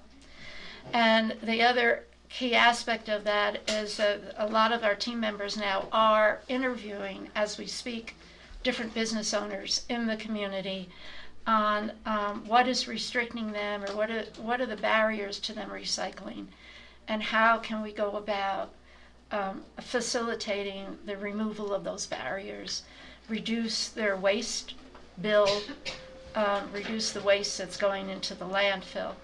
And I'm not sure if all three of you were involved, or some of you were involved last year, or was it early 2017, when the Council of Governments did a, Regional Waste Optimization Study. And they came up with... Tell them how well we came out on that study. Oh, it's embarrassing. Well, we came out, how well, I don't have the study with me. I do know... Yesterday I made the comment, you weren't here, that when it comes to regional recycling, Custer County was well above the state average. I mean, we have done a good job. We can always do better. Right. I'm sorry. So the average on the state level is low. And I wasn't thinking of that. I was thinking of the embarrassment that how much paper goes into the landfill. And that also came out in the study, and I thought, and that was household, it wasn't business. And so one of the things we want to find out from that study, because it was focused on household waste study, is what the business waste study is. And so that's something we're going to grow on. Next year, 2019, the Department of Health will come out with a much larger possibility for us to go after funding. And we want to make this a stepping stone to go after a much bigger grant. And in that conversation, we actually talked about purchasing some heavy equipment out of the landfill, a skid steer, and some other pieces of heavy equipment that they would be very amicable to funding. I mean, we had a state person with us at that meeting. So I could go on and on about the specifics of it, but the two requests we have here is, one, we would love to have a letter of support from the county, but what we really would love is for the county to agree to be the applicant for this grant. And there's no matching funds. You have a great track record with this department, the Recycling Resources Economic Opportunity, because that's what built the facility out there. That's what brings in the money from the cardboard. That was another grant that we got to put the baler and build that building, and that was the economic opportunity. So, Ms. Lehman, if the county agreed to support this, give a letter of support, no matching funds, would we be the fiscal agent for the revenues that come in from the grant? Will our accounting department handle the money and then disperse it? Yep. Okay. If you're the applicant. And what we did last time is that I was here constantly assisting, I want to say Donna, but it wasn't Donna. Doesn't matter. Who does the fiscal? Donna Hunt. Donna, yeah. I was kind of living in her office with her because that was a big grant and it went on for a year, and actually we were all under an audit, and I actually had met with the auditors. And so I have a great working relationship with Donna, but it will be Donna's responsibility. Now, there won't be any employees, so there will be no payroll. It'll strictly be anywhere between $5,000 and $25,000 of what we want to purchase, and we have to purchase it in advance, so we would use High Country Recycling dollars to purchase it, and then the reimbursement would have to come to the county, and then you would reimburse us. So just a quick question on that. Does that obligate us in other things, in other hooks, like you go off and buy a baler for cardboard? Are we on the hook to maintain it? I know we got one. I'm just asking if there's some other miracle thing you come up with that compresses steel and we're recycling it as a county asset then, or who owns it? You would own it. You're just asking for this particular For- one grant. For this just one grant. So I understand. I get But it. if you go I get after it. the I'm grant, just wondering, because we're going to tie into it, we're going to put our name on it, so we Right. can see others coming. I mean, it's logical. well, It's a good thing. I'm not. and you've bad. done it before. I mean, that building Sure. is yours. I know. Out at the landfill, that is your building. It was built. Yeah, and we That's- maintain it now, Mhm. and we have to continue to do that. I'm just asking if that's the case, because who knows what we'll do. I mean, it could Right. be some big deal. We just got to make sure we know what we're buying into. That's all. Well, right now you're just buying some recyclable, reusable plastic We're not bags. buying it. The grant is, I understand. Yeah, yeah. But you will be, if you do it, whoever is the applicant will be acknowledged Mm-hmm. for making this donation to the business community. May I make Go a ahead, comment, sir. Yes. Thank you. I think it's a very worthwhile cause. I Mhm. compliment you on it. I complimented a young man earlier when he brought in a piece of paper that was on two sides. What I'm trying to say is every little bit adds up. If there's enough little bits, it's a big bit, okay? I compliment you for doing this. To my fellow commissioners, we have done this many times in the past, especially there's no outlay of dollars for ourselves, just being the letter of support and the fiscal agent. Actually, it'll be our grant, which will be in their favor.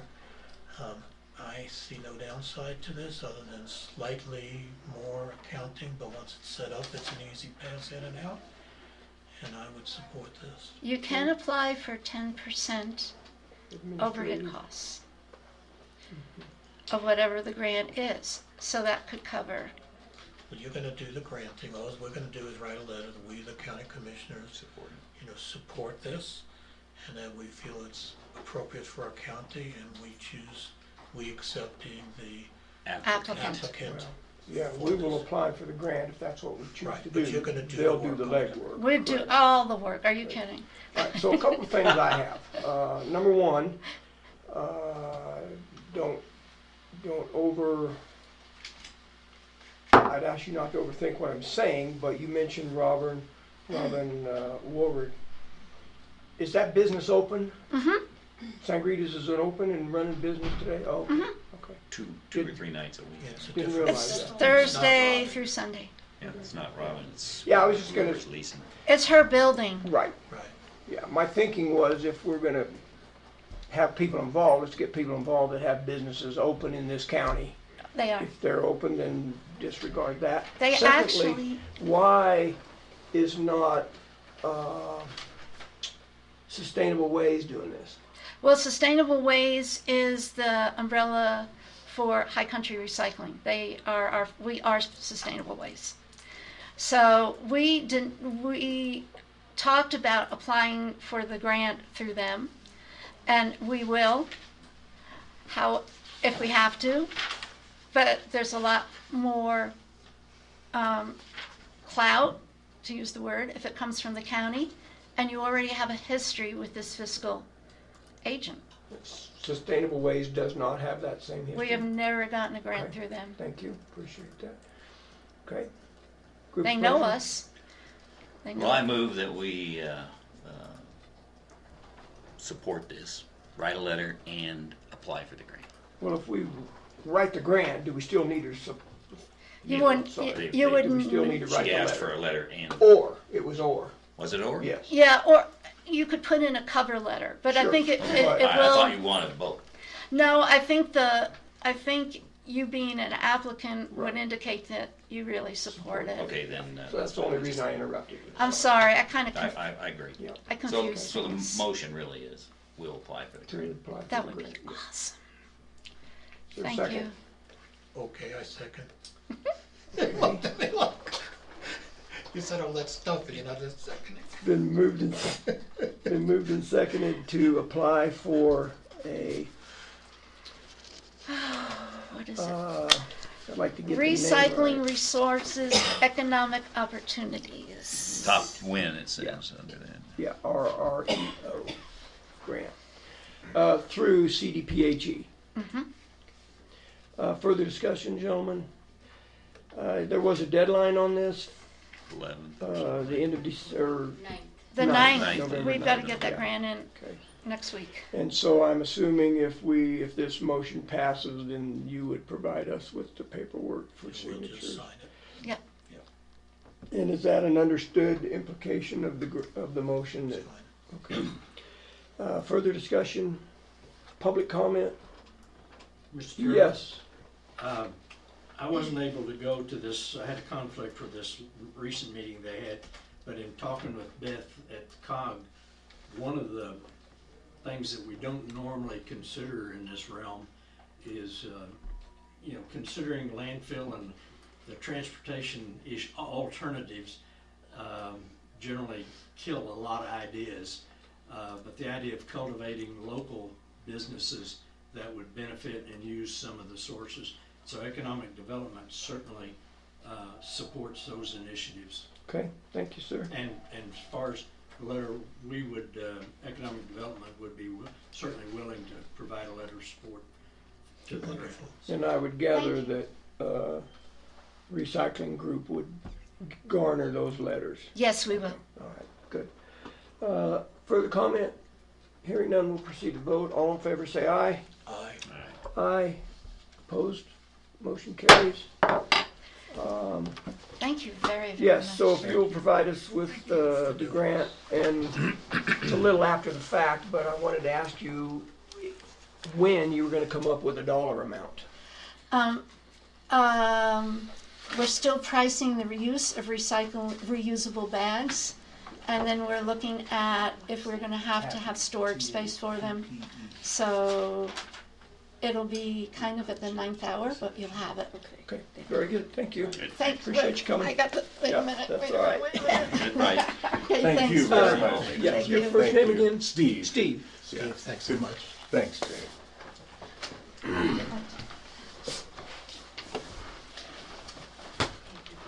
You can leave that door open for a minute. Well, Miss Cheryl has been so. Yeah. She's been yeah, very I've been patient.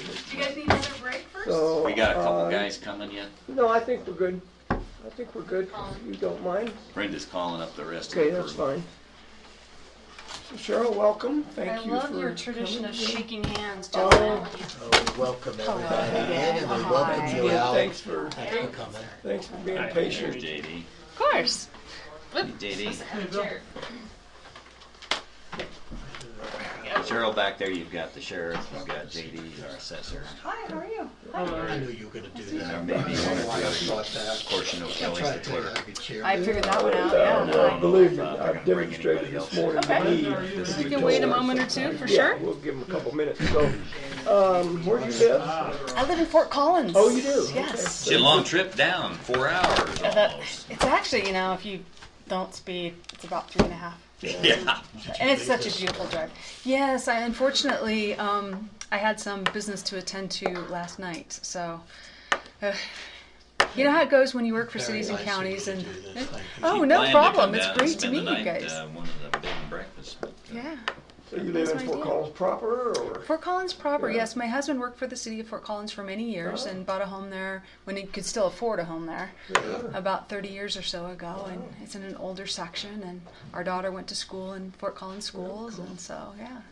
Well, good. Yeah, I lived and worked in Fort Collins myself, so my wife and I both. But I enjoy it as a community. It's a little big for me. I came originally through Colorado from Grand Junction, and I really liked Grand Junction. You could drive 5 minutes, and you and your dog could be in the middle of BLM land and never see anybody else for the next 2 hours. And so Fort Collins still feels a bit crowded to me. But Need to move to Custer County. hey, there we go. Right? Yeah, pass them out. we Oh, we food. all have It's our always good. addictions here. Food is always good. Why I not? I have Nice leftover cinnamon Halloween gummy bears, candy I actually. should have These are brought. pretty good. I don't believe my fellow commissioner on the right will participate. No, thank you. They'll Um, just get stuck in my teeth, and then I won't be able to yeah, talk. Yeah, that's right. Uh-huh. Well, let's go ahead and get started at least. We have a couple of elected officials here. I don't know if you had an opportunity to meet them individually or not. There's another. Oh, there's another one. So certainly, if you don't mind, we'll make introductions. Yeah, of course. This way or that way? What's your preference? The other way. I The other guess. way, this way. They said noise. So this is Cheryl Trent. Virginia Trujillo. Virginia, nice to meet you. I'm Shannon Byerly. Hi, nice to meet you. I am JD Dodge. Nice to meet you. The assessor, right? Yes. Yes, assessor and the treasurer. And then, of course, clerk. And then Hi. Copper and the clerk. I And overlooked you, so I'm sorry. Well, I'm going to just stand here for a second, if that's all right with you, Yep, gentlemen. whatever Get you're out of the most way comfortable so with, everybody yeah. can see. If it's all right with you, what I'd like to do is sort of a brief introduction, sort of a big picture overview, kind of take a little bit of a dive into the details, and then answer the questions that I'm sure are going to come up. Feel free to interrupt me at any time, though. I'm Okay, thank you. perfectly familiar with that. As y'all mentioned, my name is Cheryl Trent. I do live in Fort Collins. My entire career has been with local city and county government. I came the traditional way. In other words, I got my master's degree a long time ago. And I'm originally from Seattle. So I started working in the Seattle area and then moved to California and actually did not like the weather in California. So I moved up in Northern California and worked for a county there for some years before I moved to Colorado about 18 years ago. And started, as I mentioned, in Grand Junction, and then came over to the Front Range to be with my husband. And opened my own firm in 2011. And my firm specializes in 4 areas. Strategic planning, economic development, and community development. And then I would consider my facilitation skills to be my 4th area of expertise. I wish I had done facilitation when I first started in public government. It's a skill set that I could really have made good use of, I think, over the years. So I am one of fewer than 40 certified master facilitators in the world. That sounds very braggadocious, and it makes me slightly uncomfortable to say it, but it's true, so I'm going to say it. And when I served cities and counties, my focus narrowed over the last 20 years to strategic and economic development, along with some community development, which of course is so interrelated. And you guys all know what that means, so I don't have to go into any great detail. But I will say it was extremely frustrating for me when consultants came in and said, well, here's your strategic plan. Have a nice day, and it's beautiful. It's really well done. Occasionally they forgot to change the name of the other town they did the plan for. But no, it never had any real traction. There was never any real buy-in. They never really got sort of into the weeds with us and talked about what could really truly be done in terms of our scope of responsibilities and the workload that we had and the budgets. So when I made this commitment to do this work, I wanted to do exactly the opposite. I sort of wanted to start from the ground up and then work with each community to bring you a plan that really works for you. So I work exclusively with cities, counties, the state. I'm one of DOLA's preferred contractors at the state for this type of work. And sort of offshoots, so main streets and chambers of commerce and people that are closely linked with local government. I have a few nonprofit clients, but they're all very closely related to the work that we do at the ground level. So that's a little bit about me, and a very big picture overview of what I've been told we want to accomplish here is specific to an economic development strategic plan. So it has all the normal elements of a strategic plan. We're going to want to talk about what your vision for economic development is in Custer County. We'll want to talk about what the mission could be. We'll want to talk about some big picture goals, both shorter term, maybe a year to 3 years, midterm, and then certainly longer term. And we'll want to dive right into how are we going to get this done by doing what I call some action steps or some implementation strategies along with that. And at the end, what you should have is a document, a series of documents actually. One is sort of really short, kind of a handout that's a great marketing tool for somebody who hasn't seen your plan before. The second is the longer, more detailed strategic plan itself. And then the third will be a sort of a short video that's sort of a highlight. I have found that there are a lot of people today who learn in 2.5-minute videos. So you have to cater to a wide range like that. The process that I suggested is based on the grant from DOLA. And you guys did get a grant from DOLA that funds the majority of this, and then a part is funded through the Custer County budget. But it was based on DOLA's desire to have sort of a community-driven participatory practice. And the idea is that we want to take into account all the work you've done to date. All the plans, all the work that the county has done, all the work that the cities might have done, the state work, the information we have on file from the demographer's office, everything we can kind of consolidate. We don't want to redo it. This isn't sort of a community assessment. It's not demographics. It's not that. It's more visionary and goal and action oriented about what are we now going to do with this data and where are we going to head with it. So I'll interrupt there, because you made a good point. It's so that we can direct our budgets in the future to execute what we want to be. That's something we lose sight of a lot. That's the critical factor for me in implementation, really 2 areas for most groups. Budget is the most obvious and easy one to understand, and to try to align the plan with the budget and or align the budget with the plan. They usually both happen. And then any type of comprehensive plans that you have in place. That would deal with the obvious things about where you want your development to occur. Because you don't want to create an economic development strategic plan that focuses on something that's just not going to be executed. Yeah, executed and doesn't align with your culture and the way you want to do business, right? So what we're going to start with is, nobody throw anything at me. The idea was to start with a community-based survey. Now, there's a lot of ways to do a survey.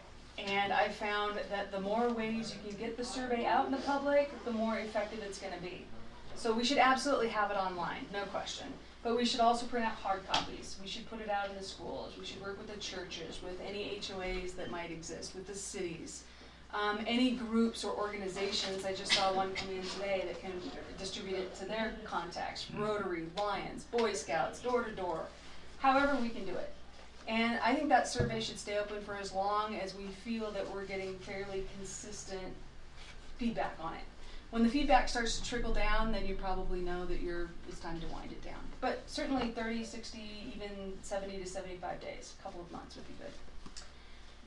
And then we're going to kick off with a big community meeting, where we're also going to talk about the survey. So the survey won't be closed then, and that's another way to get out. But we really want to talk to the community about what their vision is for economic development, what they think and how they feel, what kind of thoughts they want to share with the commissioners about that. And that'll be slightly based on the survey data, because we'll share it with them and we'll ask what they think about the survey data as well. And once we kind of get that overall arching vision done, we want to bring it back to some type of, for lack of a better term, let's call it a steering committee right now. I've heard it called all sorts of things. but a smaller group of people that can then guide this and help really narrow it down to get a vision statement and a mission statement, and can really start to work on some of those details around goals and objectives.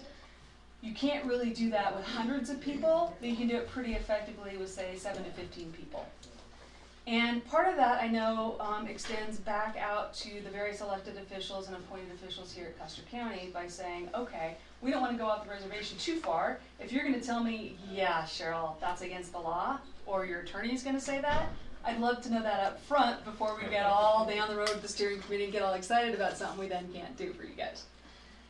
So the steering committee is going to help me narrow that down. We're going to come back to the public in a series of meetings, and then the eventual result will be brought back to the Board of County Commissioners for your adoption and approval.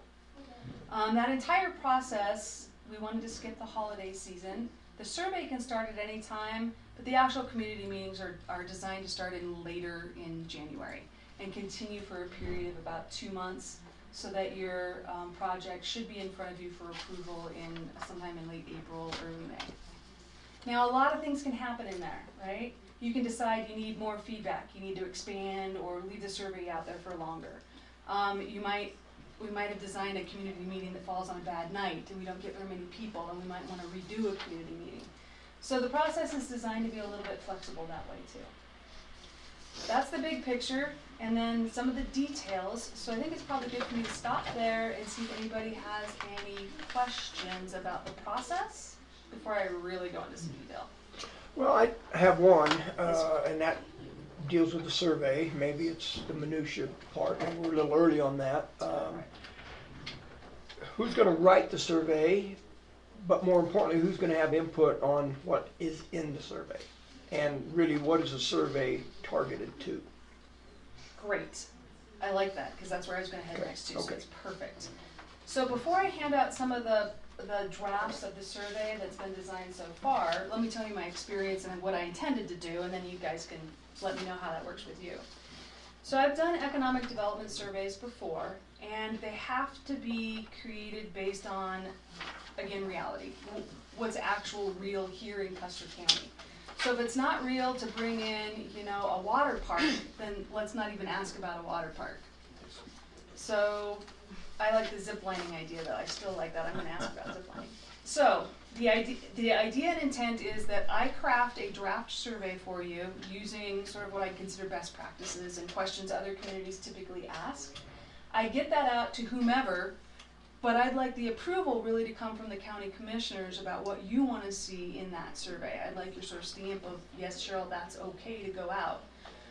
There may be some questions that you may not think are important that I'll lobby for one reason or another, but in the end, I'd like the three of you to really give me the direction and feedback on that. So here's where we are with the survey.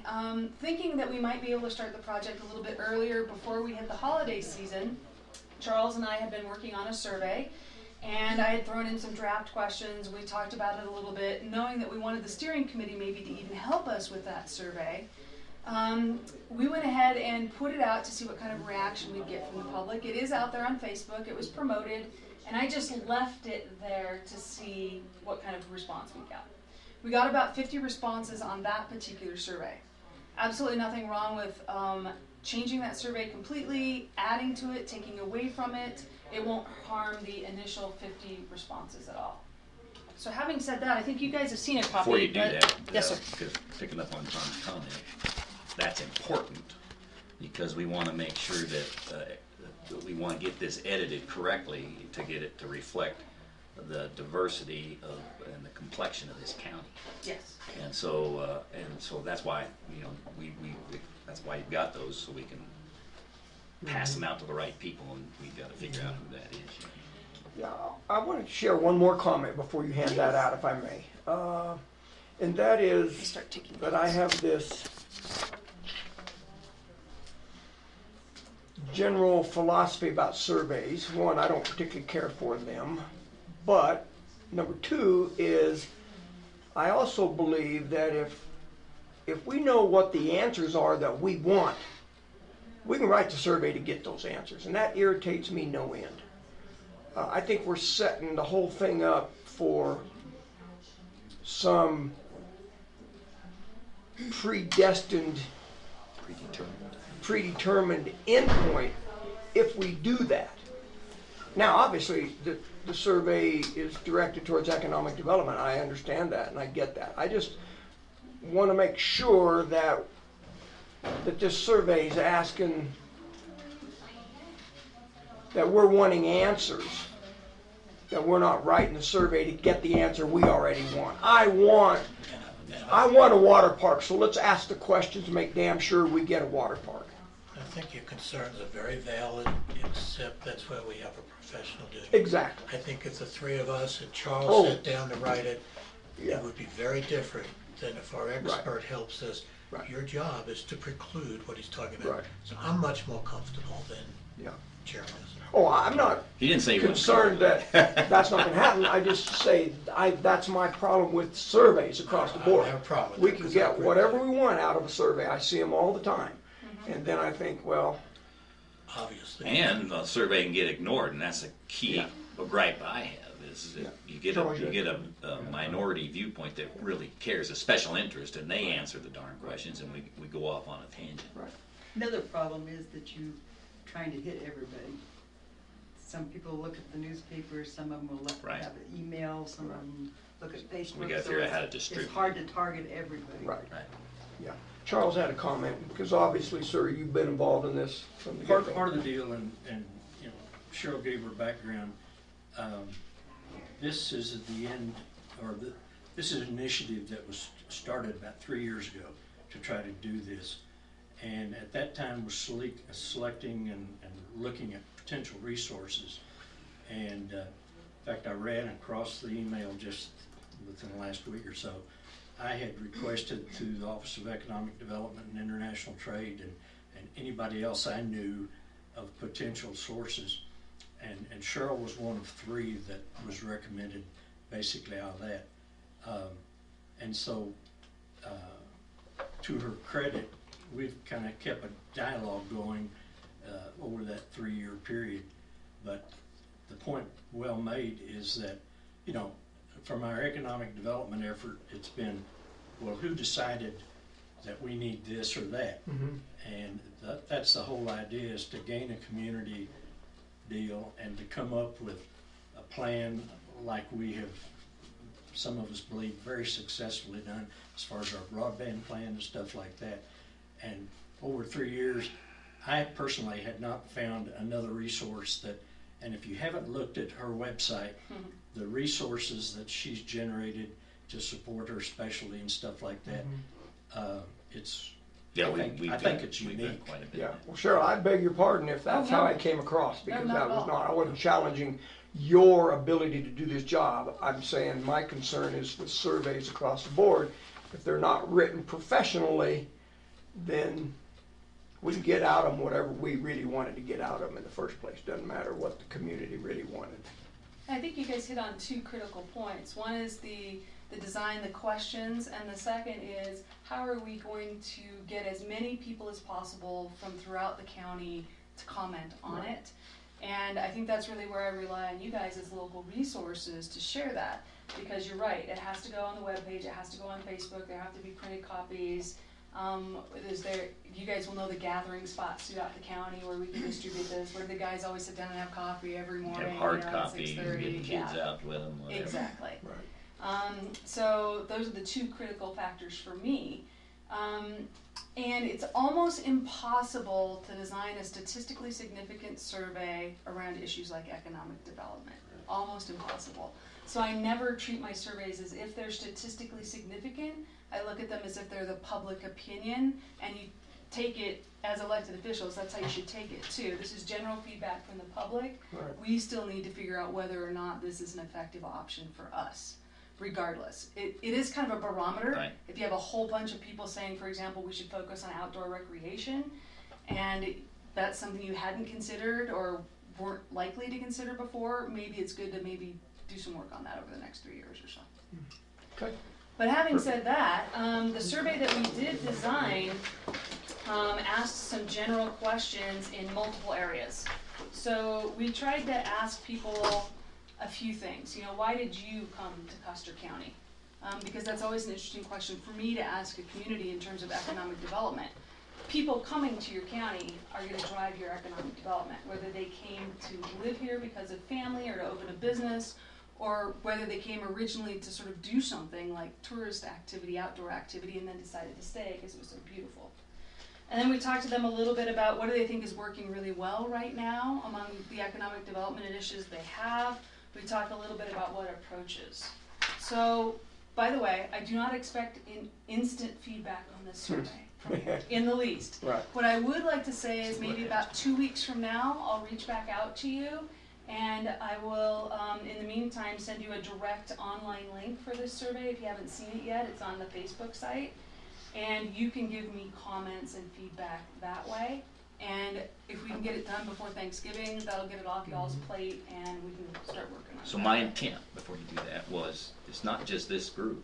Correct. They have their other contacts, so they need that soft copy to distribute, and we want to get back some feedback on how to fix this survey the best we can. To make the questions, for example, that first question you just read, why are you here? Well, you know, you first read that and say, oh, that sounds like, why'd you come up to eat dinner and go back to Canyon City? You know, I'm a resident. How do you focus it? So he says, you've been here, how long, and why did you here, or were you born here, whatever. So we want to try to get it to be as informational as we can, informative, I should say. And yet still short enough that people are willing Right, to take that it. they're not going to So that's the blow other into 1,000 questions. You can't have that. If it takes more than about 5 or 7 minutes, you'll lose them. Right. Yes, sir. Mr. Jack, could you please give me the Facebook page I'm looking for, what it's called? Yes, it's the Custer County Economic Development Facebook page. Oh, it's on Custer okay, County. got it, I'm yes. sorry, I thought maybe it was something. That's Thank quite you. all right. I think we tried to embed it on the web page, and I think there's a button on the web page for Custer That's County. fine, I'm very familiar. And I do want to stop here and just make a point so that you know that I'm really clear on this. I am very clear this is Custer County's economic development strategic plan. So, and I appreciate the opportunity to come and talk to you. Yeah, one of the feedbacks I had early on from this survey when it first popped up on Facebook was, I will not verbatim the comment, but it was to the point that the person who looked at this survey was born and raised here. And they said it's clear that this survey was written to be taken by anybody that lived here less than 5 or 10 years. Oh, that's interesting. Yeah. And I looked at the survey and then I went, there's nowhere in here for me to tell anybody that I've lived here for the last 40 years. That was my point. And that was the way I took it. Really? The very Interesting. first Okay. 2 questions. Yeah. That's So, great. So add a question, obviously, about time frame. It is a county. yeah, and I don't propose we go through a question by question. We're not going to go try. But I just wanted edit to it throw down. that out, that was a That's a good point. I wouldn't Perception. know how to answer the first 2 Yeah. questions. Yeah. That's right. Because I've lived here a long So- time. I've lived here my whole life. How did you become aware? Well, I was born. How did you choose? Why did you choose to locate here? Well, And then- Had no choice. yeah, I mean, I got stuck here. And I then wouldn't my, know how to answer this. the follow-up to that comment from that person was, obviously, if there's nowhere for me to indicate that, then they're not interested in what In what I I have to say, have to say correct. about economic development. Only the people that have moved here, Within the last 5 years. I'm not putting a year on it, but Whatever. recently. Yeah. No, that makes perfect sense. And that's the great thing about getting feedback like this is I can try to design something I think works perfectly, but it clearly didn't hit the cultural mark right off the bat. So Mhm. Yeah, the first 2 questions are gonna run off. I got A lot of it. us. I got it. Yeah, no, yeah. So, well, we're Because not you're gonna done like, oh, beating, this isn't for us. yeah, we're not done beating you up yet, see? Well, You'll yeah, I know was when gonna we say- are. We'll say, okay, let's move on. But until then, no. After knows we've 28 had a lot of years, I talk. can Yeah. pretty much take anything Yeah. you throw at me. Yeah. We'll see. We'll see. And then when I looked at it, I thought, well, I didn't really see about jobs specifically, or the school specifically. There may be a question in here about that, but I thought, There's some general questions that offer things like education as a response, or let's invest in education, for example, or let's invest on creating jobs, but not specifically 2 jobs. Okay. So that would be an easy fix as well. But let me say, one of the things that's going to be difficult about collecting your feedback from say 40 or 50 or 60 different people is then collating all that feedback. Because you're all gonna have something slightly different in terms of feedback. So with your permission, what I'd like to do first is work with Bill maybe and figure out who we want to get feedback from specifically, and it can be, I don't mind 40 or 50 people, that's not the issue at all. But if I could coordinate sending a note out or an email or a letter out to those 40 or 50 people and ask them to respond through a certain channel, that way I can then take it all and funnel it to make it make sense. You're talking about input on the questions that would be in the survey. Modifications. Modifications, Yeah. changes, thoughts Yeah. about what questions that you'd like to see added. What I can then do is collate all of that and get it back through Bill to say, these are the main changes that were suggested, this is what I think you should do with it, what would you like to do? And that being said, I'm gonna look back to Charles because we gotta remember, we want feedback about economic development. We don't want a lot of feedback about other things. We can't lose focus. And I agree, and the thing about it is with the community assessment that we completed last year, it updated things that we've had in similar community assessments before. And we don't, like Cheryl said, we don't need to repeat some of those things. There were some holes in what was done last year and such like that, but yeah, the whole intent is, to the best of my knowledge, we've never had a plan on how to develop the business base and improve the economy in this county. It's just kind of happened. And this is to formalize that and give us something that can live past all of our tenures as far as... And I want to amplify on that a little bit because Tom brought up a good point. And I talked to Cheryl a lot about this. It's important that the county owns this. And I don't mean us, the 3 of us or the 10 of us or whatever. I mean Joe Blow out there that had a little bit of input, and he's got an invested interest in a hay business that he's got or whatever it might be. And they want to be proud. They need to know, short and sweet, what are the goals of this county? Did they leave out my niche in life here or not? You know, so it's important that we take the time to get the right input in so that we get buy-in and these guys own that thing.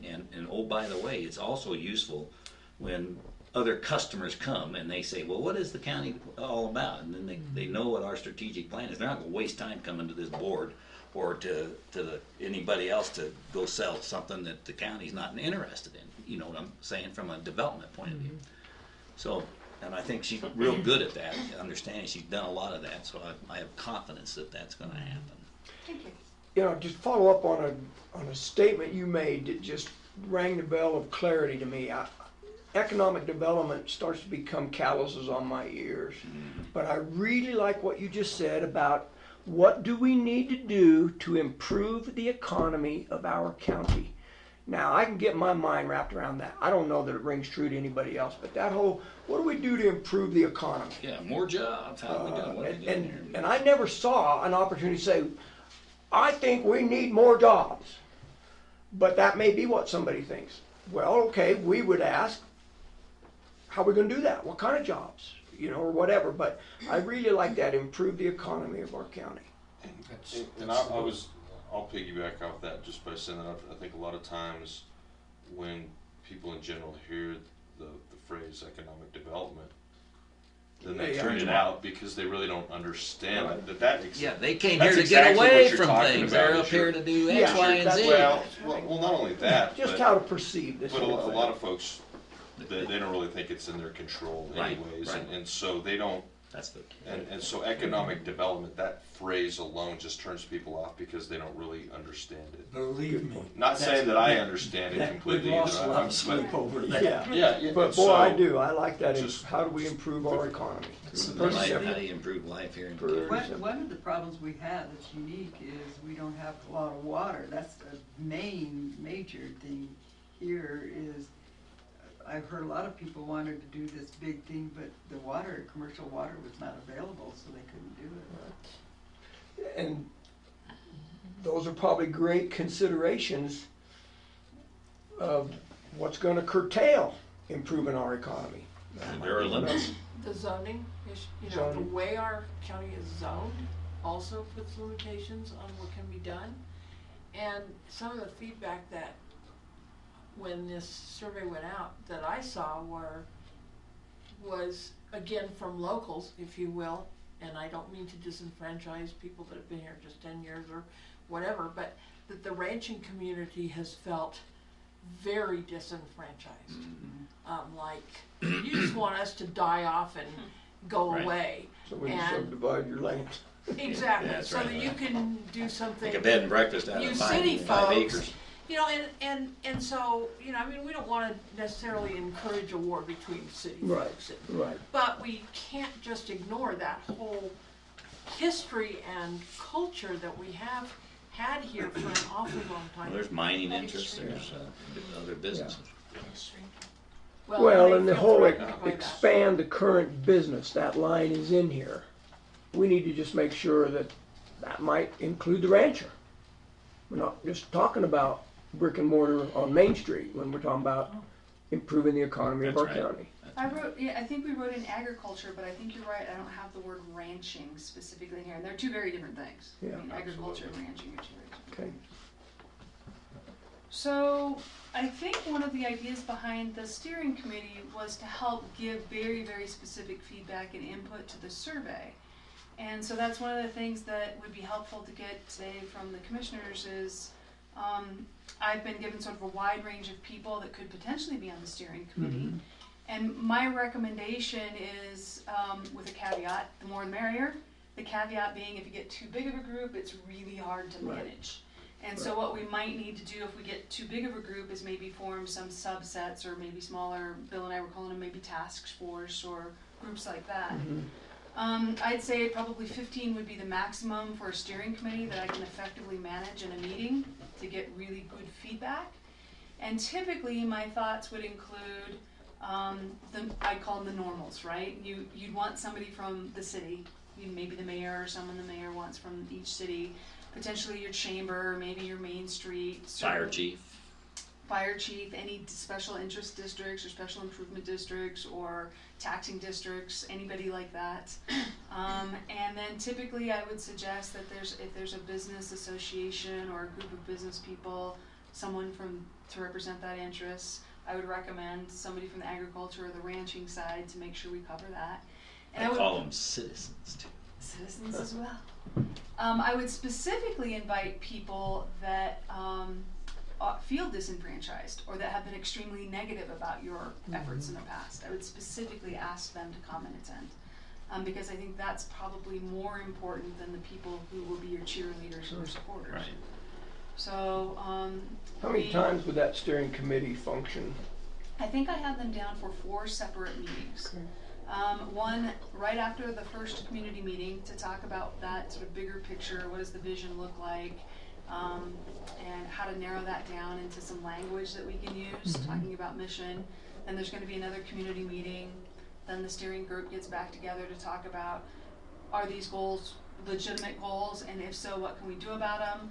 And then a final meeting to say, all right, now the rubber meets the road. Who is going to do what? Whose name goes on this specific activity? Otherwise, you know it's not going to get done. And then the timing on the steering committee being formed prior to the first community meeting? I would love to have a steering committee within the next 2 to 3 weeks, so I can start reaching out to them and say, oh, hey, by the way, would you take a look at this proposed survey for me, and let's talk about what that means. And Yeah, because the first order of business is really to promote that survey and get input from a wide variety.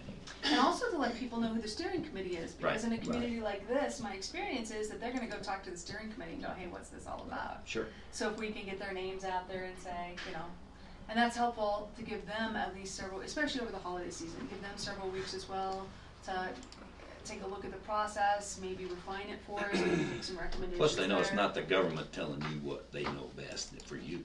Right. It's them talking to us. Well, and here's the interesting point. I always say this, be careful what you ask for. When you send a survey out, you're gonna get people telling you what they think. And I've already seen it in the results to this, even this 50 results. Right. And it's gonna be all over the board. It's gonna be those old people need to get a move on and forget about being stuck in the past. And those new people need to quit building stuff, go back home if you wanna build stuff. Kind of, you know, I've got the dichotomy. Happens all the time. It's not unusual, it's just be careful what you ask for. And also be careful what you ask for when you turn a steering committee to some extent loose to ask them to help you with this, because they may come back with something so you're not as comfortable with. That's okay. So We'll discuss it. these are public meetings and anybody is welcome to attend too. So it might be even helpful if Bill wanted to attend those steering committee meetings, just sort of as a, maybe even a liaison or to help out, because somebody's likely to turn to him and say, what do you think? And sometimes it is helpful to have that so that they don't go too far astray from your budget, for example, or other significant considerations. I would ask, so these steering committee meetings, when they occur, one of the biggest heartaches I've had throughout our entire county is that all of our meetings are right here, right in the middle of the day when everybody's trying to make a living. And so if we don't have some of those meetings, and you may already have that planned out, in the evenings where citizens can attend, I think it really does a disservice to the entire process. It's a wonderful point. With plenty of warning, next week we're gonna be here. Tomorrow That's night. exactly right. Tomorrow night, Yeah. can And you come? I found especially, the goal is to hold two community meetings for each section, so the vision. We'll likely hold one somewhere here in West Cliff, Silver Cliff. And my experience with this is it works best after work, and it works best if you have some sort of food, even if it's pizza, and it works best if you tell people to bring their kids. And then maybe have something for the kids over in the corner, a crayon contest or something. And then you probably want your second meeting to be somewhere else out in the county, and maybe even at a slightly different day. Maybe that one's on a Saturday or something like that to handle it slightly differently. And then the goal, of course, would be we have to make sure we take what happens in that meeting and share it across as many, they call them channels, in as many ways as we possibly can. But yeah, you're exactly right. Food works though. Oh, If yeah. people think they can bring their kids, that's another big deal. Mr. Chairman, once we get a survey back and we assimilate the information, what happens? So now we know what the pulse of the community, although I suspect it's going to be exactly what you say. You know, there's going to be some on this extreme, some on this extreme, some in the middle. We're going to go, gosh, I don't have an answer here because, you know, first of all, not everybody's going to answer. I mean, you know, but anyway, you get it back, you assimilate it best you can. We come up with a strategic plan.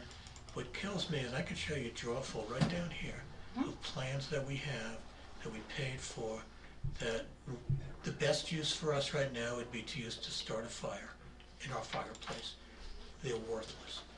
And I'm really concerned about throwing money into a strategic plan and go, oh, this is really nice, look at that. We need to do this and that. And then we put it away and never look at it again. That's what bothers me.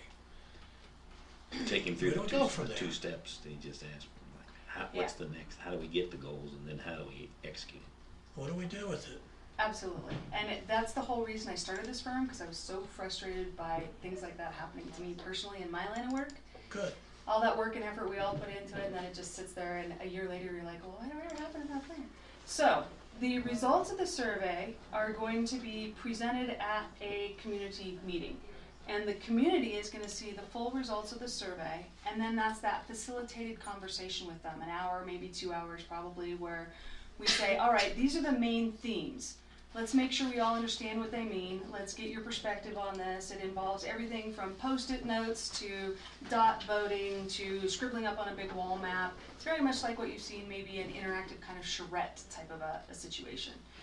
Because I want the community to drive the actual vision. I want them to come up with the main themes that we're going to use in the language around our vision. So we get the steering committee, and we get their sort of, we get their blessing on the actual language. We come back out to the community at the next meeting and we say, okay, this is what we think you told us that the vision should be. Is that good? You guys like that? You willing to live with it? And that's where that facilitation skill comes in. And then we say, all right, now the survey said this is how we should be doing this. These are our main goals. Let's talk about what that really means. Does everybody on the same page when we say that our goal is going to be ziplining, and what does that look like? And let's go into some detail. Great, we come back to the steering committee, we say the community said that these were the goals and this is kind of how we should accomplish them. What does the steering committee think about that? And then the final series of events is exactly what you said. It's the action plan. Okay, if these are the goals and these are the action steps, then who is going to do that? You need objectives to attain them, and that Correct. defines that. There's You're right, this is a very big picture. Technically, a strategic plan has a vision, a mission. Typically, it has what we would call goals, and they're SMART goals typically. Then you have some priorities, then you have some strategies, and then you have some specific action steps. And often that language is interchangeable. Some people might call them objectives, some people might call them implementation steps. They're usually typically are measurables. My experience with strategic plans is that at some point you reach a level of, I don't know, it's not frustration, it's like I'm brain dead, I can't think about this anymore. And you might need to come back to it in 6 months or a year and refine it and get more specific about maybe some KPIs or measuring objectives to be able to decide. And actually, you do need to come back later because things change as you start executing the plan. And specifically, now I'm going to place this burden back on you. This is a living document. When you have it, every 90 days, this board, I believe, as a best practice, needs to stick an item on your agenda for 15, 20 minutes and say, how are we doing? Sort of a checkpoint, a check-in. And those agencies, because it's not just this board or even your elected or appointed department heads that are going to be responsible for doing stuff. It's going to be like Charles' organization and the recycling, I almost call them the trash people, the recycling people that were here earlier, and the chamber, and the cities are going to all have a hand in this. And so I would also suggest that you hold sort of a bigger meeting, at least every 6 months or once a year, to say, how are we doing overall? What needs to change? Is this still valid? Did we accomplish this? Yay. What do we need to do next? Because that's on you guys to keep this a living document and not let it sit down there. To ride kind of herd on it, if you will, and make sure this now happens. Because like you said, you just don't want to let it sit there. But that's the goal. You have to get And I asked her and about accountability is the goal. cost of doing that. And, you know, we can spend, we got our own economic line, which we can spend however we feel internally.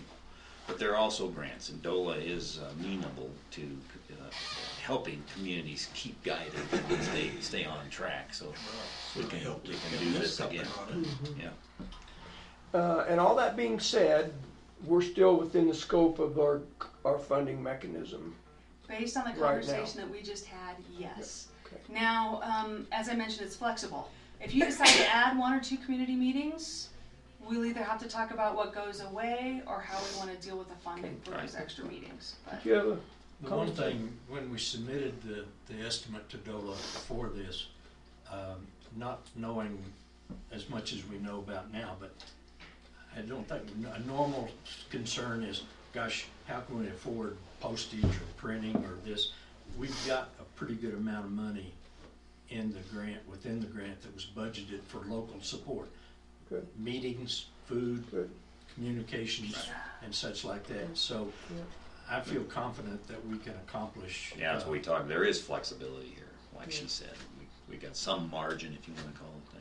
And I think there should be, because I can come up with a process that I think will work well in this community, but sometimes when you start to roll that out, the community says, oh no, this is where you should be holding a meeting, and this is the day, and this is why, and this is who you should invite. And I think they work best that way, when somebody from the community comes back and goes, oh, have you thought about this? So we should be flexible with it. Go ahead. I'm sorry, Tom, I apologize. That's fine. And the steering committee is the one who sets these things up and makes it happen, is that, or who's in charge? My goal with the steering committee is that the Board of Commissioners asks those people to be on the steering committee. And I would hope that we would have a good idea who might be sort of a natural leader or chairperson, if you will. Explaining to them that their role is really only potentially for this maybe 3, 4, 5 month period, but it might go on longer than that. But really, they're done when the strategic plan is adopted, unless the board asks them to continue. And then if there's a leader, that's the person that I communicate with. But for all intents and purposes, you can look at me like a department head for this particular project.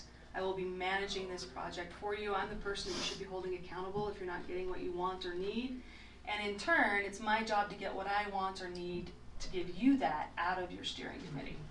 So, as a facilitator, you're going to make sure that you energize the people that are on that committee. I'll create the agenda for them. I'll make sure that I talk about what they want to talk about. I'll get them, of course, to take the survey. But then, of course, they're sort of part of my funnel. I've got the big community here, your steering committee is right about here, and the board's at the bottom of the funnel, making sure you find anything that comes out. Yeah, go ahead. Sorry. This could all be done from Fort Collins. I hope not. No, Well, I mean, we're gonna do it here, but you're gonna be the, kind of the CEO of the project, for If lack you of better. will, But yes, you would but I will attend be the She'll be here. down here. I'll be here for I will be facilitating every community meeting and every steering committee meeting. You'll be down there for Yes. Yes, absolutely. Wonderful. No, Thank you can't, there's no way I could do it from somewhere else. There's no way we're gonna do it over the internet. That's what I was concerned about. Tom, I That's apologize. okay, no Has to problem. be done in person. Valid question. I want to take this opportunity to ask from your professional experience, just hypothetically, and we'll try to keep it really narrow and quick, but let's assume that out of this survey, this county decided, by God, we need a pharmacy. Okay. That's clearly one of the main things. What happens to keep that from going in that drawer to getting to a pharmacy? 3 things in my experience. The first thing, if it really is that important, somebody will volunteer to take the lead on it. I'm Cheryl, and I think that's super important. I'm going to take the lead on it, and it's likely they're going to be 4 or 5 team members. I can see your economic development person being one of them, your medical facility person maybe being another one, and we agree to be on a team to make that happen. And then what we do is we set very short-term, sort of 90-day, 180-day, and 12-month steps that we're going to say, okay, the first thing about researching a pharmacy is, I have no idea how to do this. How do we research a pharmacy? Well, let's call another town that just got a pharmacy, and I can give you several recommendations, right? So that's the thing, is that someone has to take responsibility. And it's often very frustrating for my elected officials when no one takes responsibility for the pharmacy. Not for me, because it doesn't go off the plan. It's still on the plan. It's just that it wasn't important enough to rise to the level where somebody felt motivated to take responsibility for it. So can I tag on to that, because I've had a lot of experience with those objectives. She was absolutely right. You set an objective, you set a time frame, and there's things you do near term, and there's things that you see outward. And that pharmacy is a great one, because it would help the economic growth of this place if you had a pharmacy up here, blah blah blah. So what's the time frame? So now somebody takes the lead, but somebody has to hold them accountable right here. That's when you get together and you say, well, how's the schedule? You said this was going to happen, and this is, why isn't it happening? Well, I can't get JD to play with me because he has to approve some tax deal or whatever it might be in order for me to get this next step accomplished. So you manage it like a program. You're getting things to come together, and we're the program manager for it, in effect. And then the other thing is, you're going to come up, this community will come up with far more things than you will be able to accomplish. You'll have far more, if you will, priorities, which we then prioritize. But you'll have far more things, and they don't go away, they stay there, they just cycle through. So that bigger meeting you have every 6 months or once a year, that's where you say, are we now ready to tackle a pharmacy? And her hardest job is going to be goals. You can't have 20 goals. You can have 3, 4, whatever the main goals are for that instant in time. And then your goals can be massaged or changed later, but you've got to focus. And then you focus the same thing with the objectives. You know, you can't have a jillion objectives. You can't execute. You got to fine tune it. And then that's our job too. Is we got to get real here, guys. JD's only one guy, the sheriff's another, and they got to work together. And they only have a certain amount of time on their normal job because they got to go execute this vision. And the other thing about these plans too, it takes practice, right? It's not like you get this beautiful plan delivered that actually is implementable and people are excited and motivated about it. It takes a lot of practice. Because if you send me off to do a pharmacy and I come back and I realize there's some obstacle and it's going to take me a little longer, I need to give you that update and say it's going to take me another 6 months to do this research. But it's something that you have to practice with consistently. It's a muscle you have to flex all the time. And sooner or later, and by sooner or later, it's usually later, 3 years, maybe 5 years, it's now a part of the culture of the county itself. Right, it doesn't take that long to go do a check. Maybe it's an hour meeting to see how you're performing. Right. But pretty soon, it's like, oh, what does a strategic plan say about that, right? Pretty soon it becomes you and all of your partners here in the county government that make that the culture. One of the problems you might have, and I don't know how you get around this, is funding. Because you brought up the pharmacy. There have been numerous people wanting to put a pharmacy up here. Right. And what they run into, or so I've been told by a couple of them, is the insurance plans, and the county's on an insurance plan. They want us to buy everything mail order. It's cheaper. So they're like, your blood pressure, those pills that are chronic will not go through a local pharmacy. They will not be approved by the insurance company. And they're going, with no more people than live here, we can't make a living selling amoxicillin, selling whatever. Now, I don't know, so you can get 100% of the people to say there needs to be a pharmacy here, but without some sort of financial incentive to that pharmacy that I don't know how you're gonna do. And that's what you do discuss, though, Jay. That's a great point. Yeah. Because you're going to run into a roadblock on every objective. Yeah, exactly, because some of these things, and I'm just using the pharmacy, they've been thought of before, and private enterprise tried to do them. So then the county's obligated to try to pass laws or relief, attract business, or help the farmer grow by changing the zoning or whatever it might be. Yeah, exactly. Well, I think too, when I look at economic development, improve the economy, to me, there's always those two constant roadblocks. The number of people that live in this county and money.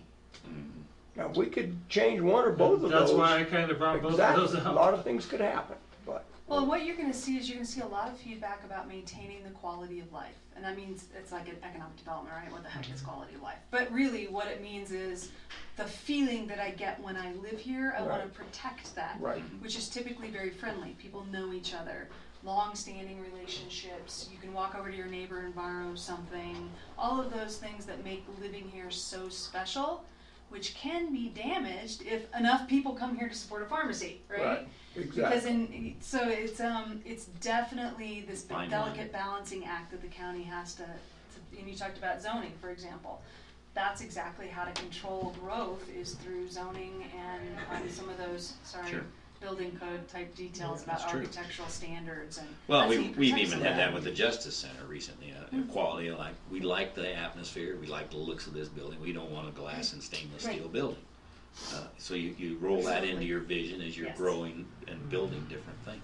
Absolutely. Another problem you run into is everything's always more expensive up here. So everybody goes down below because they can't afford to buy it.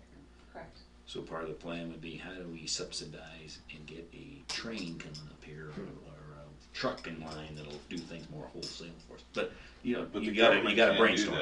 No, I don't mean us. That's the hard part. I don't mean us. We encourage. You're trying to meld. That's right. This is a government process, but all of that is affected by private enterprise. Right. And so it's hard to meld those two together, because we can't go out and decide that we need a pharmacy because the county can't afford to take care of itself, let alone now somehow we're not going to pharmacy. That's right. Right. And that's the challenge. I would propose, though, the 6 special districts and the 3 governments, what they do sets an environment, whether the communities, the business wants to invest in our community. And that's the deal, is to have a visible and consistent relationship between those entities that says, hey, as a business person, I want to invest in this community. And cause that's what we need. We need more tax base, really. Or otherwise, those of us that still live here, our tax burden will continue to increase, because so much of what we do and get comes from a community and a stuff out of the county that's subject to cost of living adjustments and inflation and all that. And the bad thing is, the only thing we can control locally is how much we pay our employees. And you know, that's where our deal is. So if we can increase our tax base, then that will give us more resources to support the 6 special districts and the 3 governments. Yeah, in the spirit of our timing and honoring your time from driving all the way down here, let's move forward. What do we need to do? What do you need to do? When does that need to happen? How can we help? And you still want to interview while you're here, you talk to some people.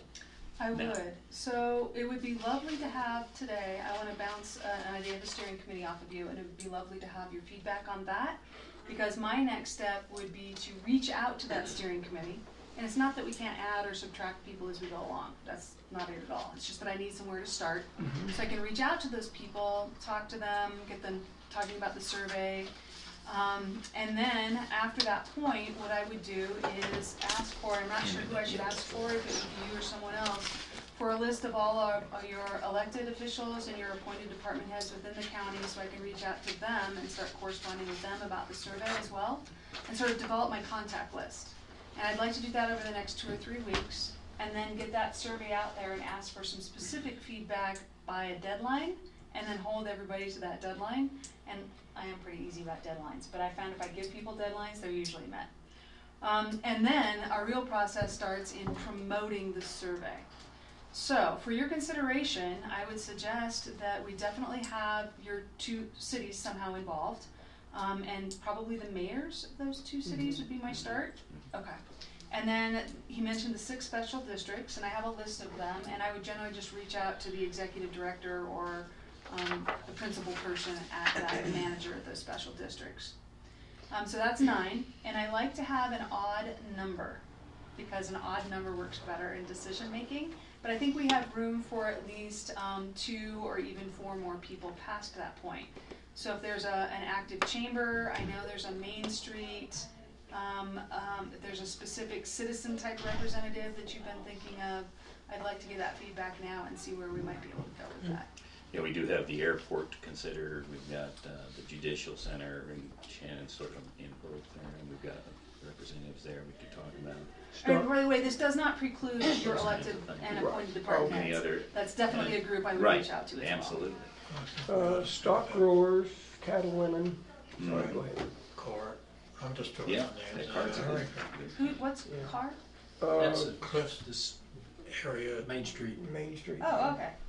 But at We the always same want time, those. if we have chamber, cart, scenic by, to me, a lot of those are going to be representing They're gonna be. kind You of have the one same person deal. Yeah, represent duplicate. I like your idea So of cattle women. let's get Let's get out some there. of our basics in, and some of our. San Isabel even, for San example. Isabel's fine. I don't have a problem. because if we just go down that standard chamber, cart, Yeah, you can have the same answer. same answer. We don't same even That's need right. this. We got, did I one want some today. citizens on there. Right. And there's some Right. good, Don't forget about Wetmore. some contractors. Yeah. somebody from Wetmore, I Wetmore. got Wetmore down on here too. We need a rep. Some of these will be committee. Others would be necessary, like you mentioned, to interview and talk and participate. Right, and I think my proposal includes up to 15 people to interview, and not all of those might even want to be on the steering committee. Right. You They know, don't need to. either decline or right. So, Got the fire chief on there. all those districts that we talked about. Yeah. Mhm. Okay. Yeah, I And think the company, the representative contractor. from You know, I mean, there's Wetmore. like people making a living. A lot of them making a living up here. The earthworks kind of people, carpenters, etc. There's a couple businesses that ought to be on there. So if I've got 6 districts, 2, I guess I count 3 Restaurateurs. cities with Wetmore. 1, cart and chamber sounds like they can be combined. I would think so. I know her, so that won't be too much trouble. Somebody like Peggy Collins, who's on tourism board and a restaurant, that kind of kills 2 birds. Business owner. Jay, you ought to be interviewed too, just as. We're not going to interview I him. would be delighted to. Look at him. We're not going to interview him. He's got a business. He's a town attorney and he's a commissioner. So. Oh, you're an attorney. We don't have Maybe I shouldn't have said that. We don't have attorneys on it. We don't want any attorneys on it. Take him all out and shoot him. That's- That'll improve economics. That's the advantage Clint has done. I don't know His about hand, his economics, arm but bent, the so he morale can't reach would into go the up a lot. other's pocket. Quality of life. Yeah. So why don't I do this from here? Charles has been a really great point of contact for me, and Bill knows and has encouraged me to include Charles in all of our conversations to make sure I'm still on the right page. What I'll do later on this afternoon and this evening is work through the list of my recommendation for the steering committee. I'm going to limit it to probably about 11, 13 people at the most. And then also get you a list of all the people that I think I should talk to in addition to the steering committee setup personally, and get you guys to approve that for me. And I'll just send it to Bill and make him do all the hard work, working with the rest of y'all. And then from there, what I'll do is get that, would it be okay? Is it you that would be giving me a list I of? can get you That a would be list. awesome. Get that list of everybody else so that I can send out one nice big email. Now, there are gonna be some people who don't do email, and it'd be helpful to know that so that I can call them personally. They might have an email, but they don't like email. I run across that a lot. So I can just give them a call and set up an email. Does that sound like a plan? And you would be on that email to say, please take a look at the survey, let me know how we can change it, adapt it, what else should be on there. I'm gonna make some adaptations based on what you guys were talking about today already, so. Adaptations to the survey. Correct. You talked about, sort of defining economic development is what is it we need to do to improve the economy, develop the business base. Talking about adding some questions that aren't limiting to the amount of time you've lived here, that don't start off immediately by making people say, Assuming this isn't for me. You got to hit, so you got to hit start, but Would it you're help? going to get input from Yes, everybody. yep. Or does it help, or would it help with a survey? The very first question is, how long have you lived in Custer County? Sure. Just because now, because I would almost bet, depending on those different lengths of time, the answers are going to be similar. Different. Similar Similar or different? Well, you So say if it's people less have- than 2 years, everybody that says Oh, less yeah, than 2 yeah, years, yeah, yeah. very similar. Yeah. Right. 5 to 10 years, Right. very Oh, similar. right. Comments are similar. Yeah. Or 20 and beyond, Yeah. very Yeah, you similar. could- Does that give, for perspective wise, does that help or not? Does that? You can do a statistical analysis that'll give you exactly what you're referring to based on question A. What is statistically, what are you getting from this? And you can get Right. it to a really close. If you have question A, and that's what he's saying. That's yeah, that was No, my no, only I like your question. question, how long have you lived here? That's much better than why did you come? Right. I'm not the writer, I don't know anything about it. You can add but why to me did it you sounds come a lot better. afterwards if you've been here less than 10 years. Yeah. Why did you come? You could qualify that, sure. If you weren't born here, why did you come? Yeah. I used to ask that question all the time. How did you find us? Mhm. Yeah, I that's had a always, it's relative. a fascinating question, and it's almost always family related, or they came here because they heard about some sort of outdoor, we're in Colorado. Friend or They heard some- Yeah, this lady come from Canada, and I says, really, you found Westwood from Canada? And, well, I have family living here. I said, Yeah. Elected officials, I want to give you an opportunity because I really appreciate your time of leaving your offices and spending this much time setting a meeting. Other things, comments, concerns, thoughts that you have for Cheryl or? She knows better than I do this, but your problem with surveys is always who responds and who doesn't. But Right. I mean, like the broadband survey, I took it twice. I took it once as my house and how I use it in my house, and once how I use it in the office. I tried to get other people to take a survey. I'm not taking a survey. It takes up my time. I'm not gonna. And same with meetings, coming to meetings, we That's tend why to it's get the important same to group of put a people. hard drive They between come now to and meetings. Christmas. Yeah, I But hear she's done this enough. She's run into those obstacles before and knows. But those are the big obstacles. Well, I really getting think- people to attend and getting it's people to you- provide their input. In a town like this, in a community like this, it's usually me asking you, hey, would you mind taking the survey? Right. And if you ask 10 people, and you ask 10 people, and you ask 10 people, then, statistically, I know that results in your surveys have been smaller numbers, and I don't know what number would be a good number. Statistically, they say if you get somewhere between 7 and 8% of your population to respond to your survey, that's a solid, good quality response. Based on the size of the population. Correct, right, so the obvious is if you Well, I had really 10,000 like- people, if 700 responded, you're doing really well. 400 people, you'd be. Oh, that'd be a based on huge 70%, survey. that's Therein 400. lies the issue. Yeah, you got to watch it. But it's Also, gonna if you take sell it. a concerted effort to sell that idea to get 400 responses. I'd love to get 10%, man. Yeah, Just- it would be yeah. fine, and That'd be huge. Because that's a lot of people for this county. even if they are That's very right. similar, you got more is it in your buy-in. interest to take Yeah. this survey? People will help Right. you promote this. I am one of those people that don't do surveys. Well, would you do it? You're going to do it this time, Virginia, because Would you we're do it going to if I gave you stand a there $5 and Starbucks hard card? copy.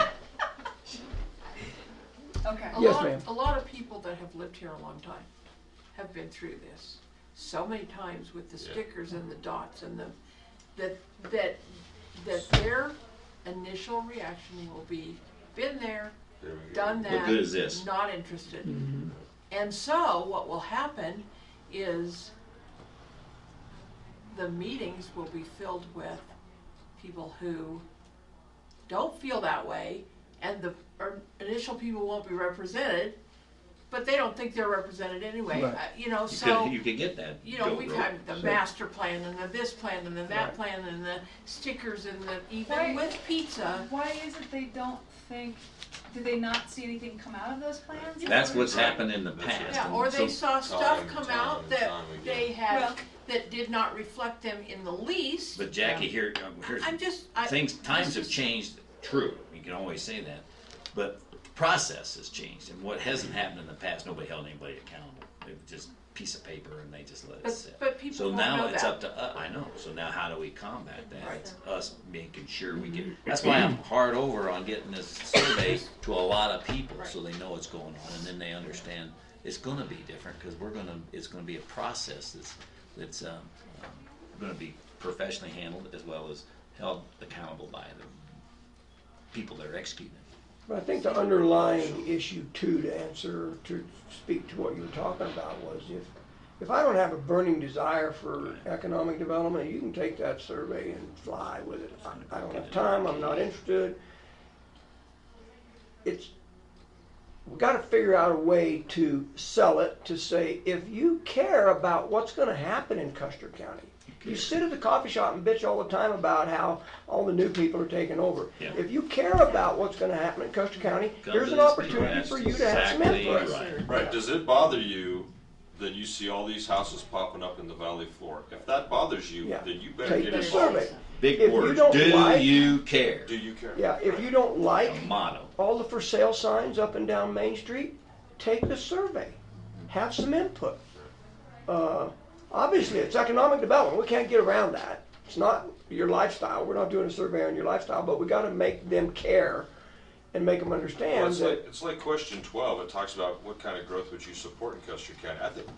I mean, and I was going to give you feedback on it, but if you phrase that, so Custer County is growing. If you had your eyes open this summer and you had a pulse, you know that our county is changing dramatically just in the last 5 years. Can't drive down Main Everybody Street. around here. So Custer County is growing. How do we? And then you Right. around that, because look, how much growth would I support? Well, probably as little as possible, because we don't have the infrastructure to handle growth Right. right now. Our county doesn't have it. So See, and there's those hard questions Right. may get the hard answer. I don't want any stinking growth. Why? Right. Not just because, but why it's not? not because you don't want growth. That's right. It's because We- you can't. we can't what are you handle going to do about it? Right. My We had favorite was the- 6.8% growth in this county documented by the state last year. Last year, 6.8. Now, by growth, meaning people moving here. Doesn't have anything to do with Increased infrastructure, doesn't have No, anything I to mean, do that- with the economy. And that's why we know we don't have affordable housing for his deputies or our school teachers or for the other folks. That could be 12 people. Yeah, Yeah, and the Yeah, it thing might about be it 12 is- people. Percent of what? Well, You know, well, but I'm just saying, you know, they used to say, oh, Custer County is the fastest growing county in the entire world. Yeah. 6 people. Well, Yeah. yeah, because And we 3 went people from come. 3,000 to 3,020. right. but That's I mean, true. That's the games we play. But that 20% is also reflective of the strains it puts on infrastructure. Sure. And so it doesn't matter if it's a 6% growth in Denver or a 6% growth in Custer County. That 6% growth actually is exponentially more difficult for Custer County than Denver Right. because that infrastructure is not in place. That's true. And some of us say, if you don't have a plan, we certainly aren't going to end up That's a where we fact. want.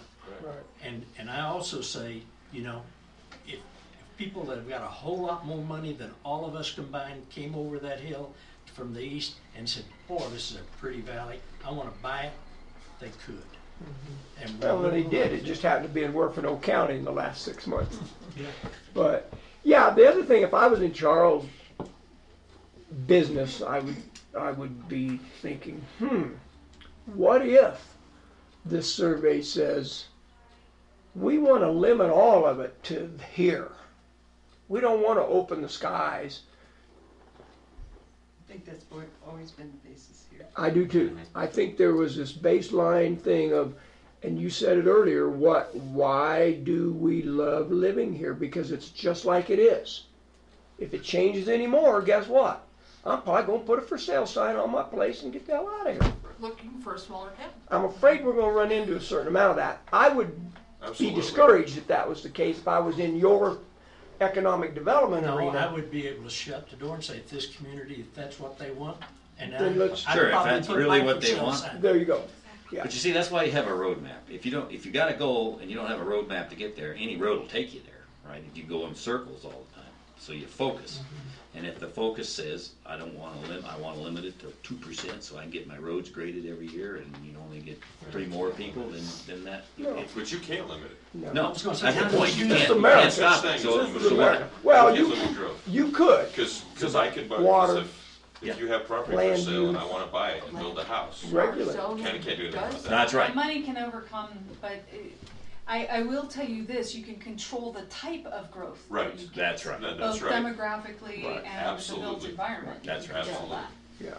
Yeah. And, you know, some counties want to and some counties don't, and that's Right. what makes each county unique and Right. yourself, if you will.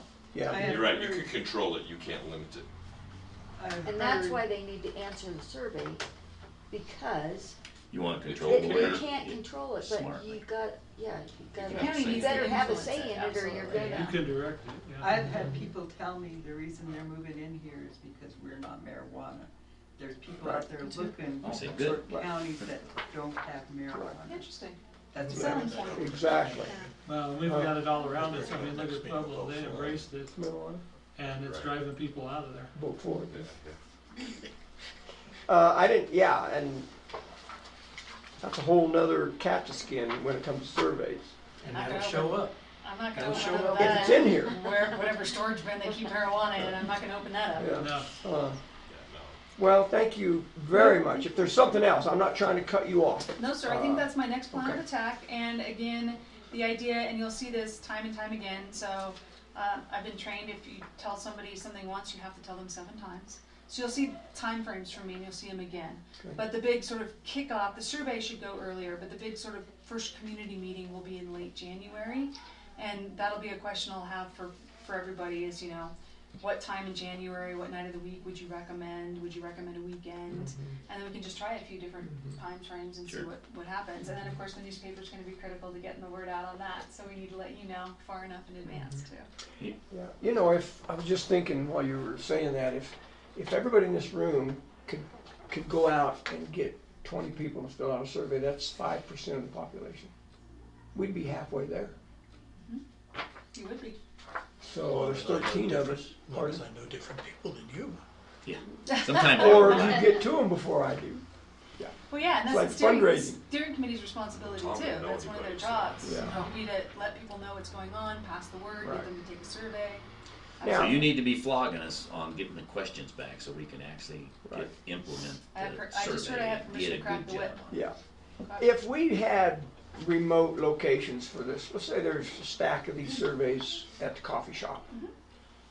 I don't see a problem with them filling them out. How do we get them back? Do we leave a tray there, a box there, stick them in? That's usually whatever's easiest on the person filling out the survey. If it's okay with the business owner, Put it on I there just and- have it right there. Or give it to Kelly at the courthouse or something. Right, whatever's Extra easiest trip on me won't work. in filling it out. Pardon? An extra trip won't work. No. Fill it no, out right Fill there. it out right there. Yeah, We're put it like right here. there. Be Put it in done the box it. with you. Go Right. punch their cows. Right. And you know, it doesn't really Everything. matter if we pick them up once a week or once every month, that their information still gets in. Right. The only real Get problem them to the with hand school, get surveys them to is the data parents, entry. get them home. Is the Yeah. data entry? Is the Yeah. data entry. Right. Especially if you ask a lot of open-ended questions. Right. And we did in here, you can see almost every one of these has an other, tell us more, tell us something else. So that's not the only real downfall is the amount of time it takes for the data entry. And in your experience, do you get a lot of others filled out? Yes, Okay. everybody has a specific opinion, Okay. yeah. And that's what we want, Right. right? So, because we're not gonna be able to think of every question, and back to your original point, you want to talk about things that you're already doing or already considering to see if they think it's as important as you do, but you don't wanna lead them down the path and close Right. the door for something new or unique, so hence you ask, and you'll see I asked it 3 or 4 different ways in here. What else do you have to share? What else can you tell me? What else should I know? What would be important? To ask as many ways as we can. Okay. I would suggest too, as far as the survey and subsequent and even into the implementation phases, it's important that you as county commissioners are very visible and in the fact that you're supporting this effort. And I would also encourage you to talk to your counterparts in the two towns, because that will be, how can I put it, different, Yeah, for lack absolutely. of a better term. Absolutely. But, you know, if it's really important, Mm-hmm. say so. We can get articles in the paper relating that, and I think that will mean a lot. Well, and I'm just thinking, I attend a fair board meeting. There's 9 people in there, folks. I want to get on the agenda. I would like you to take 4 minutes and each one of you fill out a survey. It's important to the county. And give them just extra copies. Absolutely. And some people will be handier, so we can even create a little postcard that has the link for them too, so Right. they can just link it through to it. Now, what if I filled this out and did it online? Is that gonna That will double convolute count. the whole thing? So we gotta be careful about The that. way the survey data is set up is that it only allows one response per ISP address. Okay. So if you fill out one at your computer and then go to your son's computer, that's gonna count as a separate one, and then fill out one by hand. Right. So you could totally sway the whole survey. So then So you we- have to we manually encourage check the them, written copies. Or we just ask them, just please fill out one. Typically, and sometimes people don't want to leave their name, and I often won't require a name, because sometimes you get better data in today's era where they think that they're anonymous, and they are in fact anonymous. Right. I'm not gonna know whose ISP address it is. But in the real sense of the word, you're not gonna be able to skew the data enough to, and again, it's not a statistically significant survey. Right. If it were, we'd give everybody a That's code, and there would only be one code, Right. but Okay. that's not. Right. Anything else for Ms. Trent?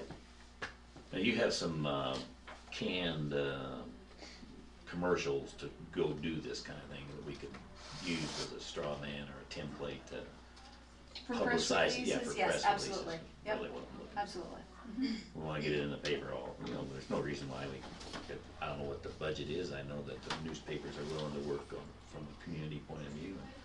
And get this in the Would it paper be for smart? every week. Would it be smart to do a quick little 45-second or 1 minute on the phone video of one of the commissioners, someone standing downtown talking about it, and then we put it on all of our different Facebook pages? I mean, with the link to the survey right on there.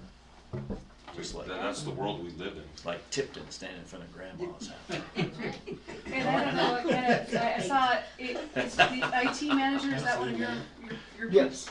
I don't know what kind of skills or equipment, tech equipment he's got around that, but they're really easy to do. Yeah. Just Yeah, a video on he your does. iPhone, yeah. I mentioned the possibility too on the website, the county website, but including that as well as our Facebook pages and stuff like that, since it is a county function for that matter. Sure. Yeah. Yeah, and in terms of social media, the more websites and the more Facebook pages it's on, the better, because it all goes back to the same survey. Just reaches. I just think though, if you have that video and you have somebody going, and they look, you point, does this bother you that we're I having think this growth? You Do should you be care? fully armed Yeah, in do your SWAT you gear care? with your gun and your taser and say, take the survey. Do Yeah. you care? Yeah. See how he was volunteering other I people? know where you live. Yeah, I know where you Tracking live. these ISP numbers. Yeah. And we know which one's yours. Yeah, we'll get our IT guy on. You that have too. 48 hours. I was just looking here, I don't know that we've got a set place to post that on our county On the website. right-hand side, On the left there's hand. where he's got the announcements, and I know we've got some stuff on the broadband there too. It's not highly visible, but it might help Got the weather. bring people to that. I like the Facebook thing. Yeah. Get on Facebook, it'll go everywhere. We could get, He'll be in India next. we could get almost everybody under the Well, would you all join me in a round of applause for Ms. Trent? Oh, thank you. Certainly, thank you very much. You did a guys great job. Very generous with your time. You were certainly willing to listen and And you waded through all the filter other out, stuff. yeah, And waded this- through it. This That's right. truly is very important to us. I mean, we may ask pointed questions, and We actually had a man stand up not long ago that says, why do we even have an economic development corporation in the county? We don't want no economic development. I mean, We don't want no there's a growth. mindset there, and then there's some that say, I can't wait till the Hilton Hotel comes into the bluff. I mean, we have all Right. extremes, but unless we get a good feel, we can't do anything. So I appreciate this effort, and I just don't want it to go in a draw with the rest of them. That's all I'm concerned about. Were you around when the Trib did that April Fool with Walmart? Yeah. Yes. How long did that last? Oh. A year. Everybody. When's it coming? I hate that. No way, I don't want it. Yeah, our newspaper had an April Fool's front cover. And it of was the paper, really realistic. It And was the good. headline It was was a great- Walmart coming to Custer County. People Oh, it was fun. There was. Oh my goodness. lost their mind. Yeah. They lost their mind. I have So, not well, thank you very much, Cheryl. I Thanks, appreciate Cheryl. that. I'll be around for a little bit too, so if you have anything else, I appreciate your time. Yeah. Thanks, of course, you and I will be in touch. Yeah. Yeah, absolutely. Don't, you're fine. Thank you, guys. Sheriff Byerly, quick question. If you know the answer, can you discharge a firearm within the city limits of either West Cliff or Silver Cliff legally? Something lunch? Unless there's a town ordinance, I guess. No, you're not supposed to. So hunting within the city limits is not legal because That's correct. it involves discharging firearms. That's correct. And the incorporated Archery, that's falls, not discharge. falls under the same thing. Oh, it does? Yep. Okay, all right, perfect. All right, I wouldn't mind talking to you at all. I move that we adjourn. oh, Second that motion. wow, been moving second to adjourn. Forgot we were still on. I guess not. Everybody publicly acknowledged we're done. All in favor, say aye. Aye. Aye. Opposed, nay. Just adjourned. No Just public volunteer. comment.